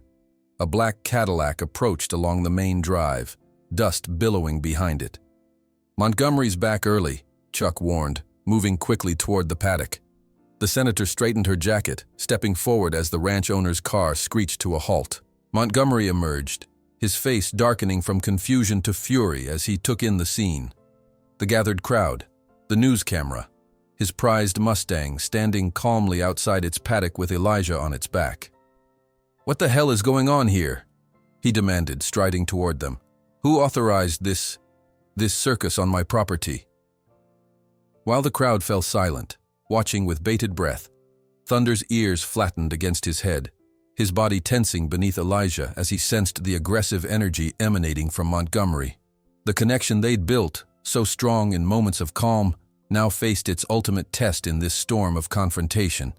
Thunder's muscles coiled beneath Elijah as Montgomery stormed toward them, the Mustang's ears pinned flat against his skull. Every instinct in the horse's powerful body screamed danger. This human had been the source of pain and fear since his arrival at Blackwater Ranch. Elijah felt the shift immediately, the way Thunder's breathing quickened, the subtle bunching of muscles preparing for flight or fight. "Easy," Elijah whispered, his palm gentle against Thunder's neck. "Stay with me." Montgomery's face had reddened to a dangerous shade as he reached the edge of the gathering. "This is private property," he shouted, pointing accusingly at the crowd. "You're all trespassing." Senator Whitfield stepped forward, her slender frame somehow imposing as she intercepted Montgomery's advance. "Mr. Montgomery, I'm Senator Sarah Whitfield. I believe we met at the governor's fundraiser last year." Montgomery faltered momentarily, recognition flickering across his features before the anger reasserted itself. "Senator or not, this is still my ranch, and that," he jabbed a finger toward Thunder and Elijah, "is my horse being mishandled by a delinquent who should be mucking stalls." Thunder sidled nervously at the aggressive gesture, but Elijah maintained his calm, keeping his breathing steady. The boy had learned that horses responded not just to external threats, but to the emotional state of their riders. His tranquility now served as Thunder's anchor in the storm of Montgomery's rage. "Mishandled?" Jessica stepped forward, her phone held high. "Our livestream has over 3,000 viewers witnessing something extraordinary. A supposedly unbreakable Mustang responding to gentleness rather than force." The mention of public witnesses caused Montgomery to scan the crowd more carefully. noting for the first time the NBC camera crew setting up equipment at the edge of the gathering. "Turn that camera off," he demanded, striding toward the reporter. "You have no authorization to film on my property." The cameraman exchanged glances with his producer but continued recording. The reporter, a sharp-featured woman in her 40s, merely smiled. "Actually, Mr. Montgomery, we're covering a story of significant public interest. Senator Whitfield's office issued us a press invitation." Montgomery whirled back toward the senator. "You had no right." "As a member of the State Committee on Animal Welfare," Whitfield interrupted smoothly, "I have both the right and the obligation to investigate credible reports of questionable practices, particularly when they involve the sale of animals to individuals with documented histories of abuse." Behind Montgomery, a second vehicle pulled into the ranch entrance, a massive black pickup truck pulling a steel horse trailer. The truck's door opened, revealing a heavy-set man in expensive boots and a custom Stetson. "Blackburn," Chuck murmured to Jessica. "Right on schedule." The atmosphere tensed further as Wade Blackburn surveyed the unexpected gathering with cold calculation. He approached Montgomery with the confident stride of a man accustomed to intimidating others. "What's the holdup, Harrison?" he demanded. "I've got a 5-hour drive ahead of me, and I need that Mustang loaded before noon." Thunder's reaction to Blackburn's voice was immediate and visceral. The horse backed several steps, snorting in distress, his entire body trembling beneath Elijah. The Mustang's fear transcended simple wariness. It was recognition, perhaps of a scent or tone that echoed previous trauma. "He knows that man," Elijah whispered to Jessica, who had moved closer. "Or someone like him." Blackburn's gaze fixed on Thunder, then narrowed as he registered Elijah on the Mustang's back. "What's this?" he asked Montgomery. "You said this horse was unbroken." "He is," Montgomery insisted, glaring at Elijah. "The boy's interfering with my business. Get down from that horse immediately." Elijah remained seated, one hand steady on Thunder's neck. "If I get down now, he'll bolt. He's terrified." "Terrified?" Blackburn scoffed. "That's the problem with horses today. Everybody's worried about their feelings. Horses need a firm hand." He reached into his truck bed, withdrawing a training whip with practiced ease. The crowd murmured in alarm as Blackburn approached, whip in hand. Thunder's fear escalated, his breathing rapid and shallow, muscles quivering with the conflicting impulses to flee and to trust the small human on his back. "Stop right there, Mr. Blackburn." The new voice cut through the tension with quiet authority. A woman in her 50s emerged from the crowd, her business suit incongruous against the ranch setting. Marjorie Thornton, attorney for the Texas Equine Protection Alliance. She held up an official-looking document. "I have here a temporary restraining order preventing the transfer of this horse pending investigation of alleged animal welfare violations." Montgomery's face contorted with disbelief. "This is absurd. You can't just—" "Oh, but we can," Thornton interrupted, handing him the document. "Judge Ramirez signed it this morning. The evidence presented was quite compelling." Jessica stepped forward, indicating her phone. "Evidence that now includes Mr. Blackburn approaching a clearly distressed animal with a whip, live-streamed to over 4,000 viewers." Blackburn lowered the whip slowly, his expression hardening as he assessed the shifting dynamics. "I paid a $10,000 deposit for that horse, Montgomery. A transaction that appears to violate several state animal welfare statutes," Senator Whitfield added, her voice carrying to the assembled crowd and cameras. "Particularly given Mr. Blackburn's documented history of excessive force in training." While the adults confronted each other, Elijah focused entirely on Thunder. The Mustang remained on high alert, his skin twitching with nervous energy. Elijah leaned forward, his chest against Thunder's neck, and began to hum softly, the same lullaby he'd used during the thunderstorm. The vibration of his chest against the horse's neck created a physical connection that reinforced their bond. Gradually, almost imperceptibly, Thunder's breathing slowed. His ears, which had been pinned flat with fear, softened slightly, one turning back to catch Elijah's humming. The NBC reporter, recognizing the visual power of this contrast, heated argument among adults versus the quiet communion between boy and horse directed her cameraman to capture both scenes. "This is why we're here," she narrated quietly for the camera. "Not just a property dispute, but a fundamental question about how we relate to the animals in our care." Montgomery, sensing the narrative slipping beyond his control, changed tactics. "Look," he said, his voice lowered to a reasonable tone. "There's clearly been a misunderstanding. The boy has shown some unusual aptitude with this particular horse. Perhaps we could work out an arrangement." "An arrangement?" Jessica interrupted, her voice sharp with disbelief. "Yesterday you threatened to send Elijah back into the system if he even approached Thunder's paddock. Now you're suggesting an arrangement?" A woman in a crisp blazer stepped forward from where she had been observing silently at the edge of the gathering. "That's an interesting point, Dr. Ramirez." She produced identification. "Caroline Webb, Department of Child Protective Services. We received some concerning reports about a minor being used for inappropriate labor at this facility." Montgomery's face paled. "Now wait just a minute. The state program that placed Elijah here," Webb continued as if he hadn't spoken, "has very specific guidelines about appropriate tasks and working conditions for minors. I'm here to evaluate whether those guidelines are being met." The sudden appearance of child welfare authorities shifted the dynamic yet again. Elijah felt the weight of attention swinging toward him like a pendulum, no longer just about Thunder, but about his own precarious situation. In the midst of this escalating confrontation, Thunder made his own statement. With deliberate purpose, the Mustang stepped forward, moving away from the arguing adults toward the open field beyond the paddock. Elijah, sensing the horse's intention, allowed this movement, maintaining his gentle contact with Thunder's neck. The crowd parted instinctively, creating a path.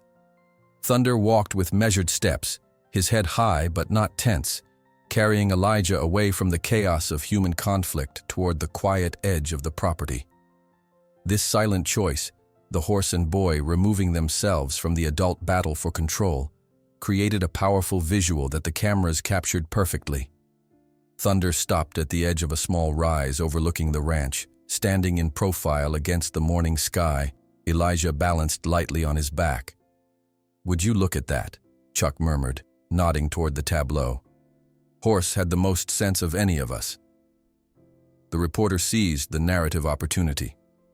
While the legal and ethical questions continue to be debated, it seems Thunder and Elijah have made their own statement about where they stand, together, regardless of ownership papers or sales contracts. Montgomery's fury returned, though now tempered with the caution of a man recognizing multiple threats to his authority. "This isn't over," he declared, crumpling the restraining order in his fist. "That horse is my property, and I'll decide what happens to it." "And the boy?" Senator Whitfield asked pointedly. "Is he just property to you as well, Mr. Montgomery?" The question hung in the air, its implications rippling through the gathered community members who had witnessed Elijah's gentle skill and Montgomery's callous disregard. Blackburn, pragmatic in his assessment of the deteriorating situation, approached Montgomery. "I want my deposit back," he said flatly. "This has become too complicated, and I don't need the attention." As the confrontation continued near the paddock, Elijah remained with Thunder on the hillside, their silhouette a striking image against the Texas sky. The Mustang had relaxed beneath him, drawing security from their distance from the conflict and the steady, calm presence of the boy on his back. "Whatever happens," Elijah whispered, leaning down to speak directly into Thunder's ear, "we faced it together. You're the bravest horse in Texas." Thunder's ear flicked back at the familiar voice, his massive body releasing a deep sigh that seemed to express both trust and exhaustion. For this moment at least, they had found peace in each other's company, two damaged souls creating an island of mutual understanding amidst a sea of human conflict. From the hillside, Elijah watched as Montgomery stormed toward his Cadillac, then abruptly changed direction. With a determined stride, the ranch owner headed straight for Thunder's paddock, grabbing a coiled rope and spurs from a startled ranch hand. "I'll show everyone what it really means to control a wild horse," Montgomery announced, his voice carrying across the suddenly hushed property as he swung open the paddock gate and stepped inside, the morning light glinting off the sharp metal of his spurs. A collective gasp rose from the crowd as Montgomery strode into the paddock, spurs jingling with each determined step. The metal teeth caught the morning sunlight, flashing warning signals that every horseperson present understood.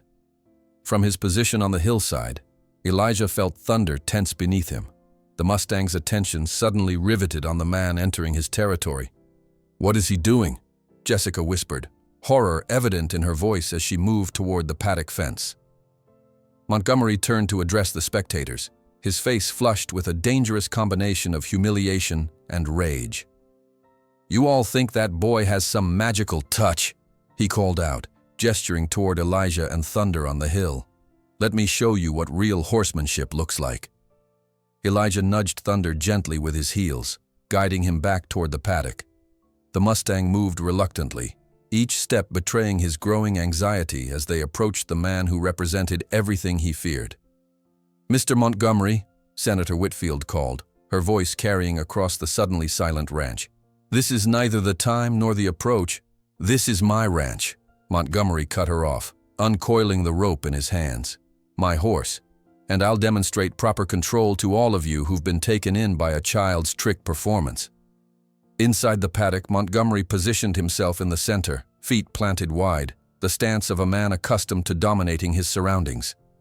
He snapped the rope against the ground, the sharp crack causing Thunder to flinch visibly even from a distance. "Elijah," Jessica called urgently, "stay back." But Elijah knew he couldn't abandon Thunder now. The Mustang's breathing had quickened beneath him, the powerful muscles trembling with the conflicting impulses to flee from danger and to trust the boy on his back. Elijah leaned forward, his chest against Thunder's neck. "I'm right here," he whispered. "We'll face him together." As they approached the paddock, several ranch hands moved to intercept them, uncertain whose authority to follow in this unprecedented situation. "Let them through," came Chuck's firm command. The men stepped aside, creating a path to the paddock gate. Montgomery watched their approach with cold calculation.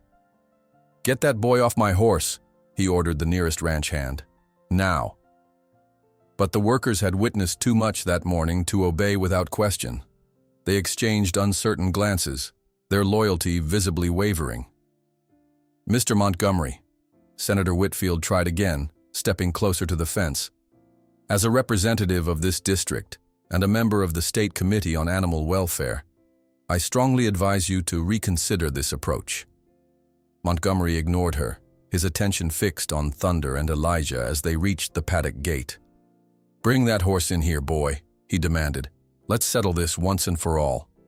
Elijah hesitated at the threshold, feeling Thunder's resistance.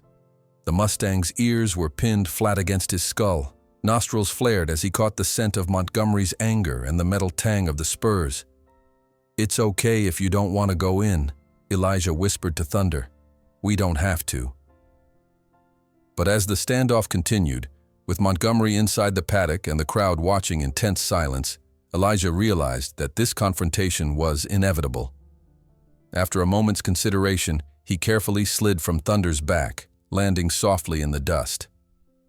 "What are you doing?" Jessica asked anxiously. "I won't make him go in there," Elijah answered, his young voice steady despite the fear evident in his eyes.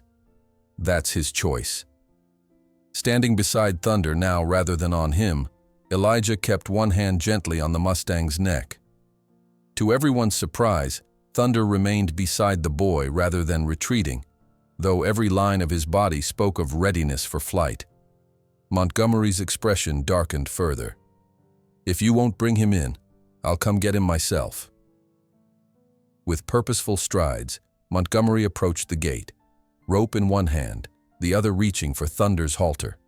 The Mustang backed several steps, dragging Elijah with him, ears flat against his skull in unmistakable warning. "Sir, please," Elijah pleaded, positioning himself between Montgomery and Thunder. "He's scared of the spurs and whip. You're undoing all the trust we've built." "Trust?" Montgomery scoffed. "Horses don't need trust. They need to know who's in charge." He lunged forward suddenly, attempting to grab Thunder's halter, The Mustang reared up, front hooves slashing at the air mere inches from Montgomery's head. The ranch owner stumbled backward, nearly falling as he retreated. "See?" he shouted to the crowd, regaining his balance. "This is what happens with coddling. That animal is dangerous." The NBC reporter's voice carried over the tension. What we're witnessing appears to be two fundamentally different approaches to horsemanship, colliding in real time. Seizing the momentary reprieve, Chuck approached Montgomery with deliberate calm. "Sir, perhaps we should take a step back. The horse is clearly agitated, and with all these witnesses—" "I don't care about witnesses," Montgomery snapped, though his voice had lost some of its certainty. "I'm demonstrating proper methods." During this exchange, Elijah had continued murmuring softly to Thunder, one hand steady on the Mustang's neck. The horse remained tense but had stopped backing away, his attention divided between the perceived threat and the familiar reassurance of the boy's presence. "Mr. Montgomery," the CPS representative called from beyond the fence, "I need to note that placing a minor in a potentially dangerous situation contravenes several regulations governing the Rural Rehabilitation Program." This addition of potential child welfare violations visibly rattled Montgomery. His gaze darted between Thunder, the watching crowd, and the multiple cameras documenting every moment. In a desperate attempt to regain control of the situation, Montgomery made a fateful decision. Ignoring all warnings, he charged forward, rope raised, spurs jangling. "I'll show all of you," he shouted. Thunder's reaction was instantaneous. The Mustang wheeled away from the threat, powerful hindquarters bunching as he prepared to bolt. In the confined space near the gate, his movement brought him dangerously close to trampling Elijah. What happened next unfolded in heartbeats that seemed suspended in time. Instead of jumping clear, the instinctive reaction anyone would expect, Elijah stood his ground. He raised his hand slowly, palm forward, and spoke a single word. "Stay." Thunder froze mid-motion, one hoof raised, muscles quivering with arrested energy. The Mustang's eyes, wide with fear, fixed on Elijah's face. The silence that fell over the gathering was absolute. Every witness held their breath, recognizing the extraordinary communication occurring between boy and horse. Maintaining eye contact with Thunder, Elijah slowly moved sideways, creating space between himself and Montgomery. The Mustang pivoted with him, matching his movement step for step, keeping the boy between himself and the perceived threat. Montgomery, momentarily stunned by this display, recovered his aggression. "Get out of my way, boy." "No, sir," Elijah replied, his voice surprisingly firm despite its softness. "I won't let you hurt him." The standoff continued for several tense seconds. The powerful ranch owner with his rope and spurs facing a small, thin boy whose only weapon was the trust he'd built with an animal everyone else had deemed uncontrollable. Senator Whitfield's voice cut through the tension. "Mr. Montgomery, I order you to stop this immediately, or face charges of animal cruelty witnessed by dozens, including state officials." The mention of legal consequences finally penetrated Montgomery's rage. He lowered the rope slightly, glancing around at the sea of witnesses, many with phones raised to record every moment. Taking advantage of Montgomery's hesitation, several ranch hands moved forward, positioning themselves subtly between their employer and Elijah. Their silent statement, choosing to protect the boy rather than obey their boss, represented a profound shift in the ranch's power dynamics. In this moment of uncertain equilibrium, Thunder made his own declaration. With deliberate purpose, the Mustang stepped forward until he stood directly beside Elijah, his massive body creating a barrier between the boy and Montgomery. The horse's posture had changed, no longer poised for flight, but planted firmly, head lowered slightly in the universal equine signal of challenge. The message was unmistakable to everyone present. The horse had chosen sides. Montgomery stared at the Mustang, recognition slowly dawning in his eyes. This wasn't just about a training method or a public relations problem anymore.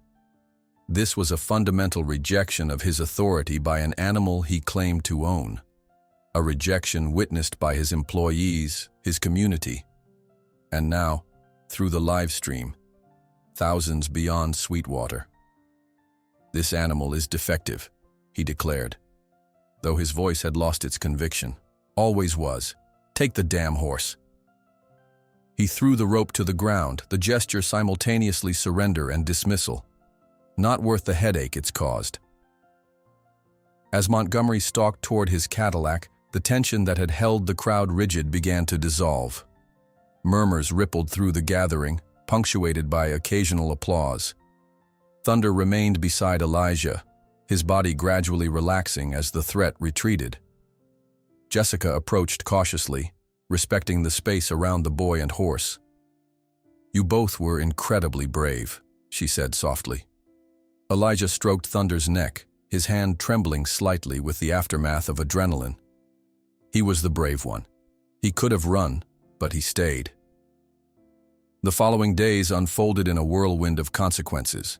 Montgomery faced investigations on multiple fronts: animal welfare inquiries spearheaded by Senator Whitfield's committee, labor violations concerning Elijah's working conditions, and even tax auditors who arrived to examine the ranch's financial records after anonymous tips about irregularities. The Texas Oil Club, recognizing a public relations disaster, quickly distanced themselves from Montgomery.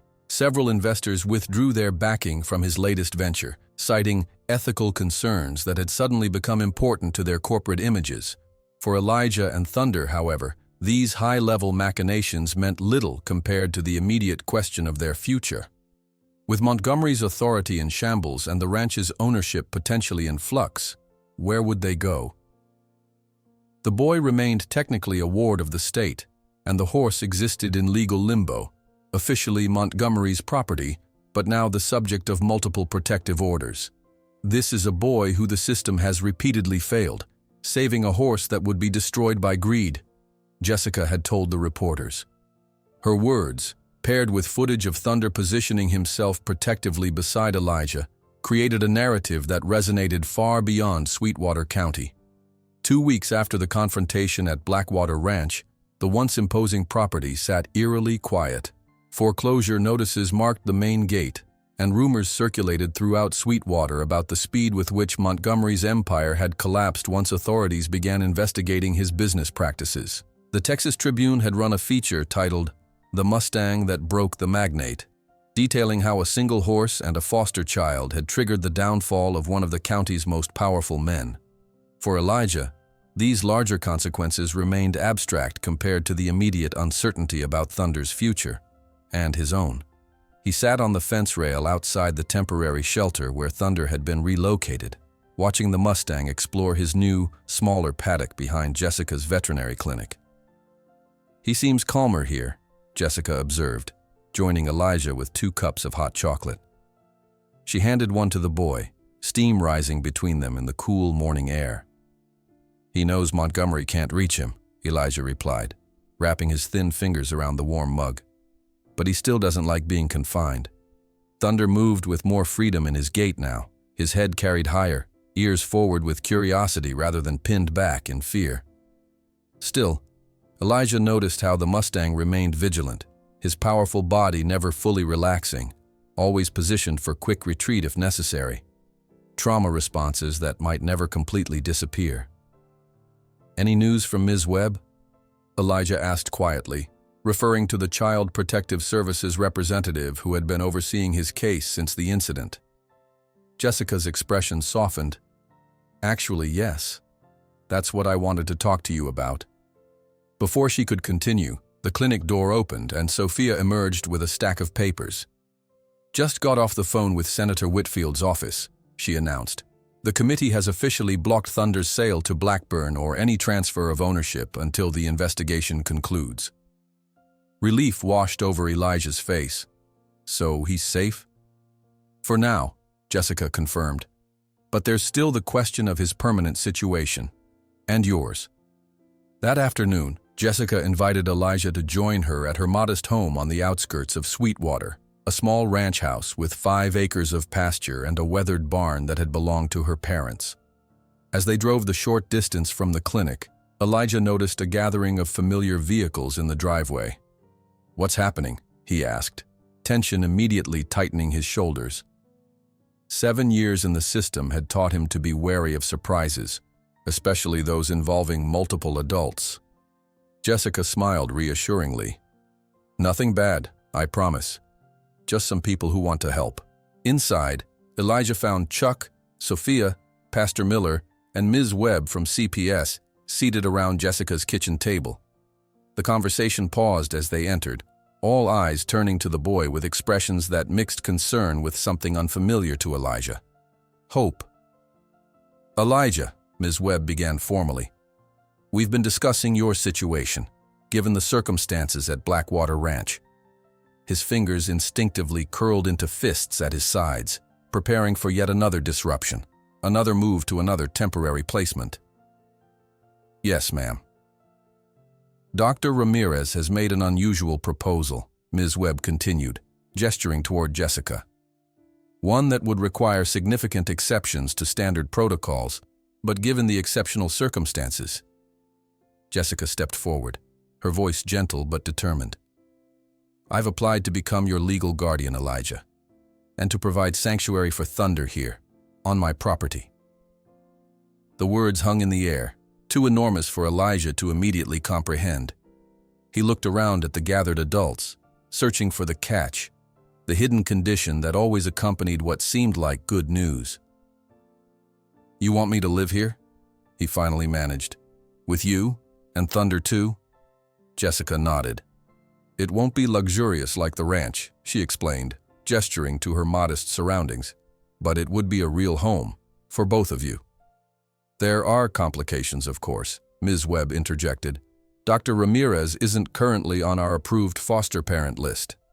She's single, works long hours, and has no prior experience as a guardian.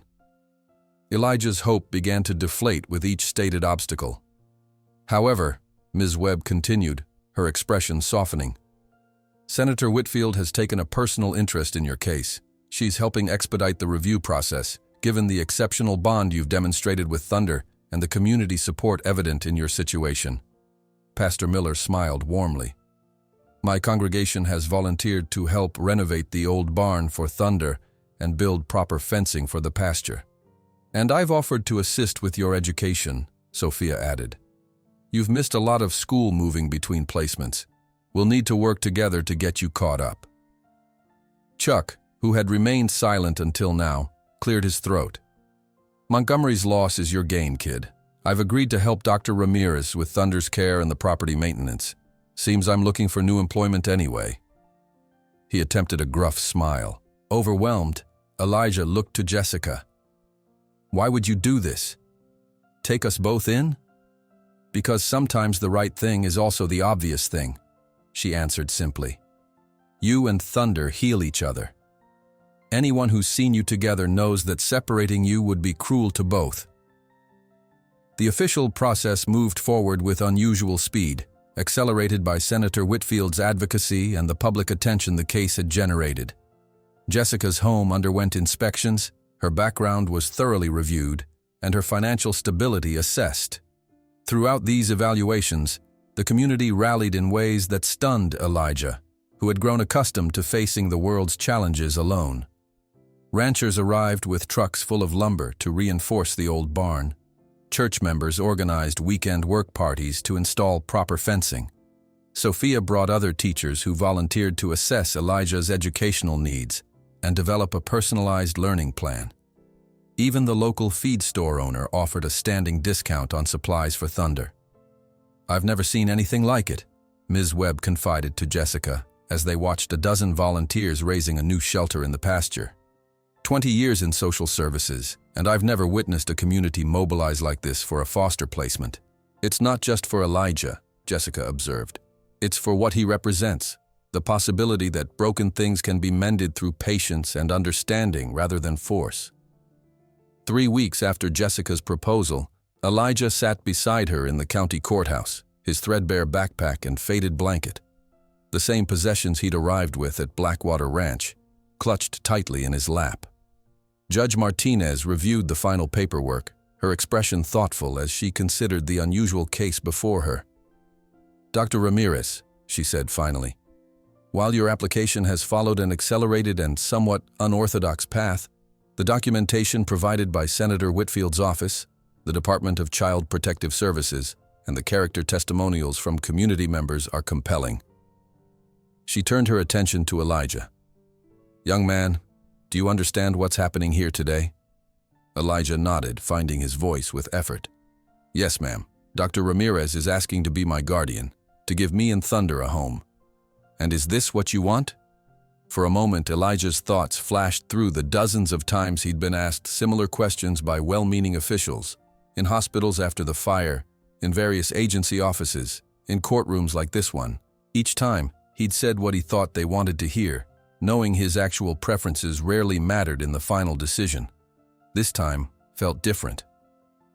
"Yes, ma'am," he answered, his voice stronger than anyone in the courtroom had heard before. "More than anything." Judge Martinez smiled, the formal veneer momentarily softening. "Then, by the authority vested in me by the state of Texas, I hereby approve this guardianship petition." She signed the document with a flourish. "Congratulations to you both." That evening, Elijah and Jessica drove from the courthouse to her property, his new home. Thunder nickered softly from the renovated paddock as they approached, the Mustang's keen senses identifying their arrival before they'd even parked. "He knows something's different," Elijah observed, noticing the way Thunder paced along the fence, ears pricked forward in curiosity rather than alarm. "Animals sense change," Jessica agreed. "Even positive change can feel unsettling at first." As Elijah approached the paddock, Thunder met him at the fence, extending his muzzle in greeting. The boy reached up to stroke the velvet nose, the gesture now familiar and comfortable for both. "We live here now," Elijah told the horse softly. "Both of us, together." Over the following months, Jessica's modest property transformed into something extraordinary. The Broken Souls Healing Together program began informally, with Jessica documenting Thunder's continued rehabilitation alongside Elijah's gradual emergence from his protective shell. Their progress became a case study that Jessica presented at veterinary conferences, drawing attention to alternative approaches to both animal training and trauma recovery in children. The first addition to their small herd arrived 6 weeks after Elijah's placement became official, a severely neglected Andalusian mare named Luna, rescued from an owner who had been reported through channels that now took animal welfare concerns more seriously in the wake of Thunder's publicized case. "She's terrified of everything," Jessica explained as they observed the trembling mare from a distance. Her previous owner used harsh bits and spurs to force compliance. Elijah nodded with understanding beyond his years. "She needs to learn that not all humans want to control her." With infinite patience, Elijah applied the same techniques he'd developed with Thunder, sitting quietly near Luna's paddock, speaking in soft tones, allowing her to approach on her terms. The process moved in microscopic increments, a turned ear acknowledging his voice, a hesitant step in his direction, eventually the courage to accept a carrot from his outstretched hand.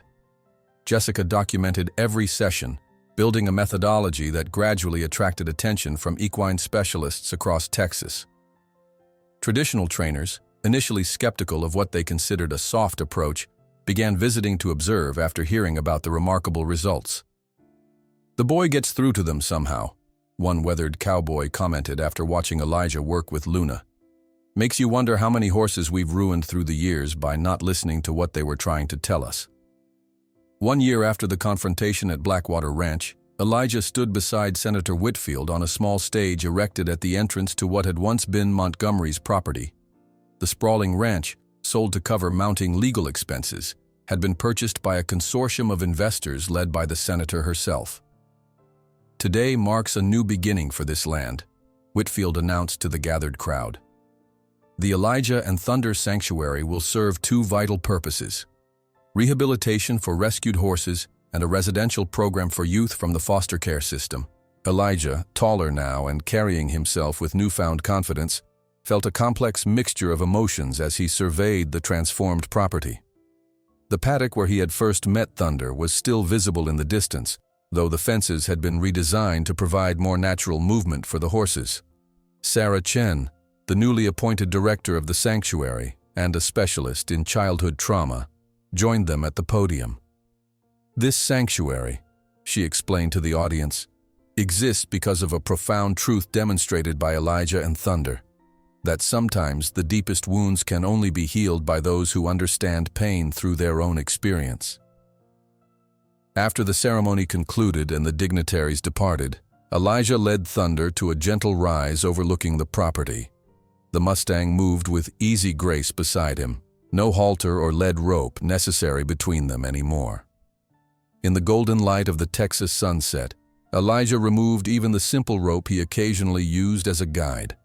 Completely free, without any restraint, Thunder remained faithfully at his side. "Come on, friend," Elijah whispered, mounting with a fluid movement that had become second nature. "We're free now." Together, horse and boy galloped across the open field, two souls once broken now healed through the universal language of respect and unconditional love, a living reminder that sometimes the most wounded spirits recognize each other and, in mutual understanding of their pain, find a path to healing that no force could ever impose.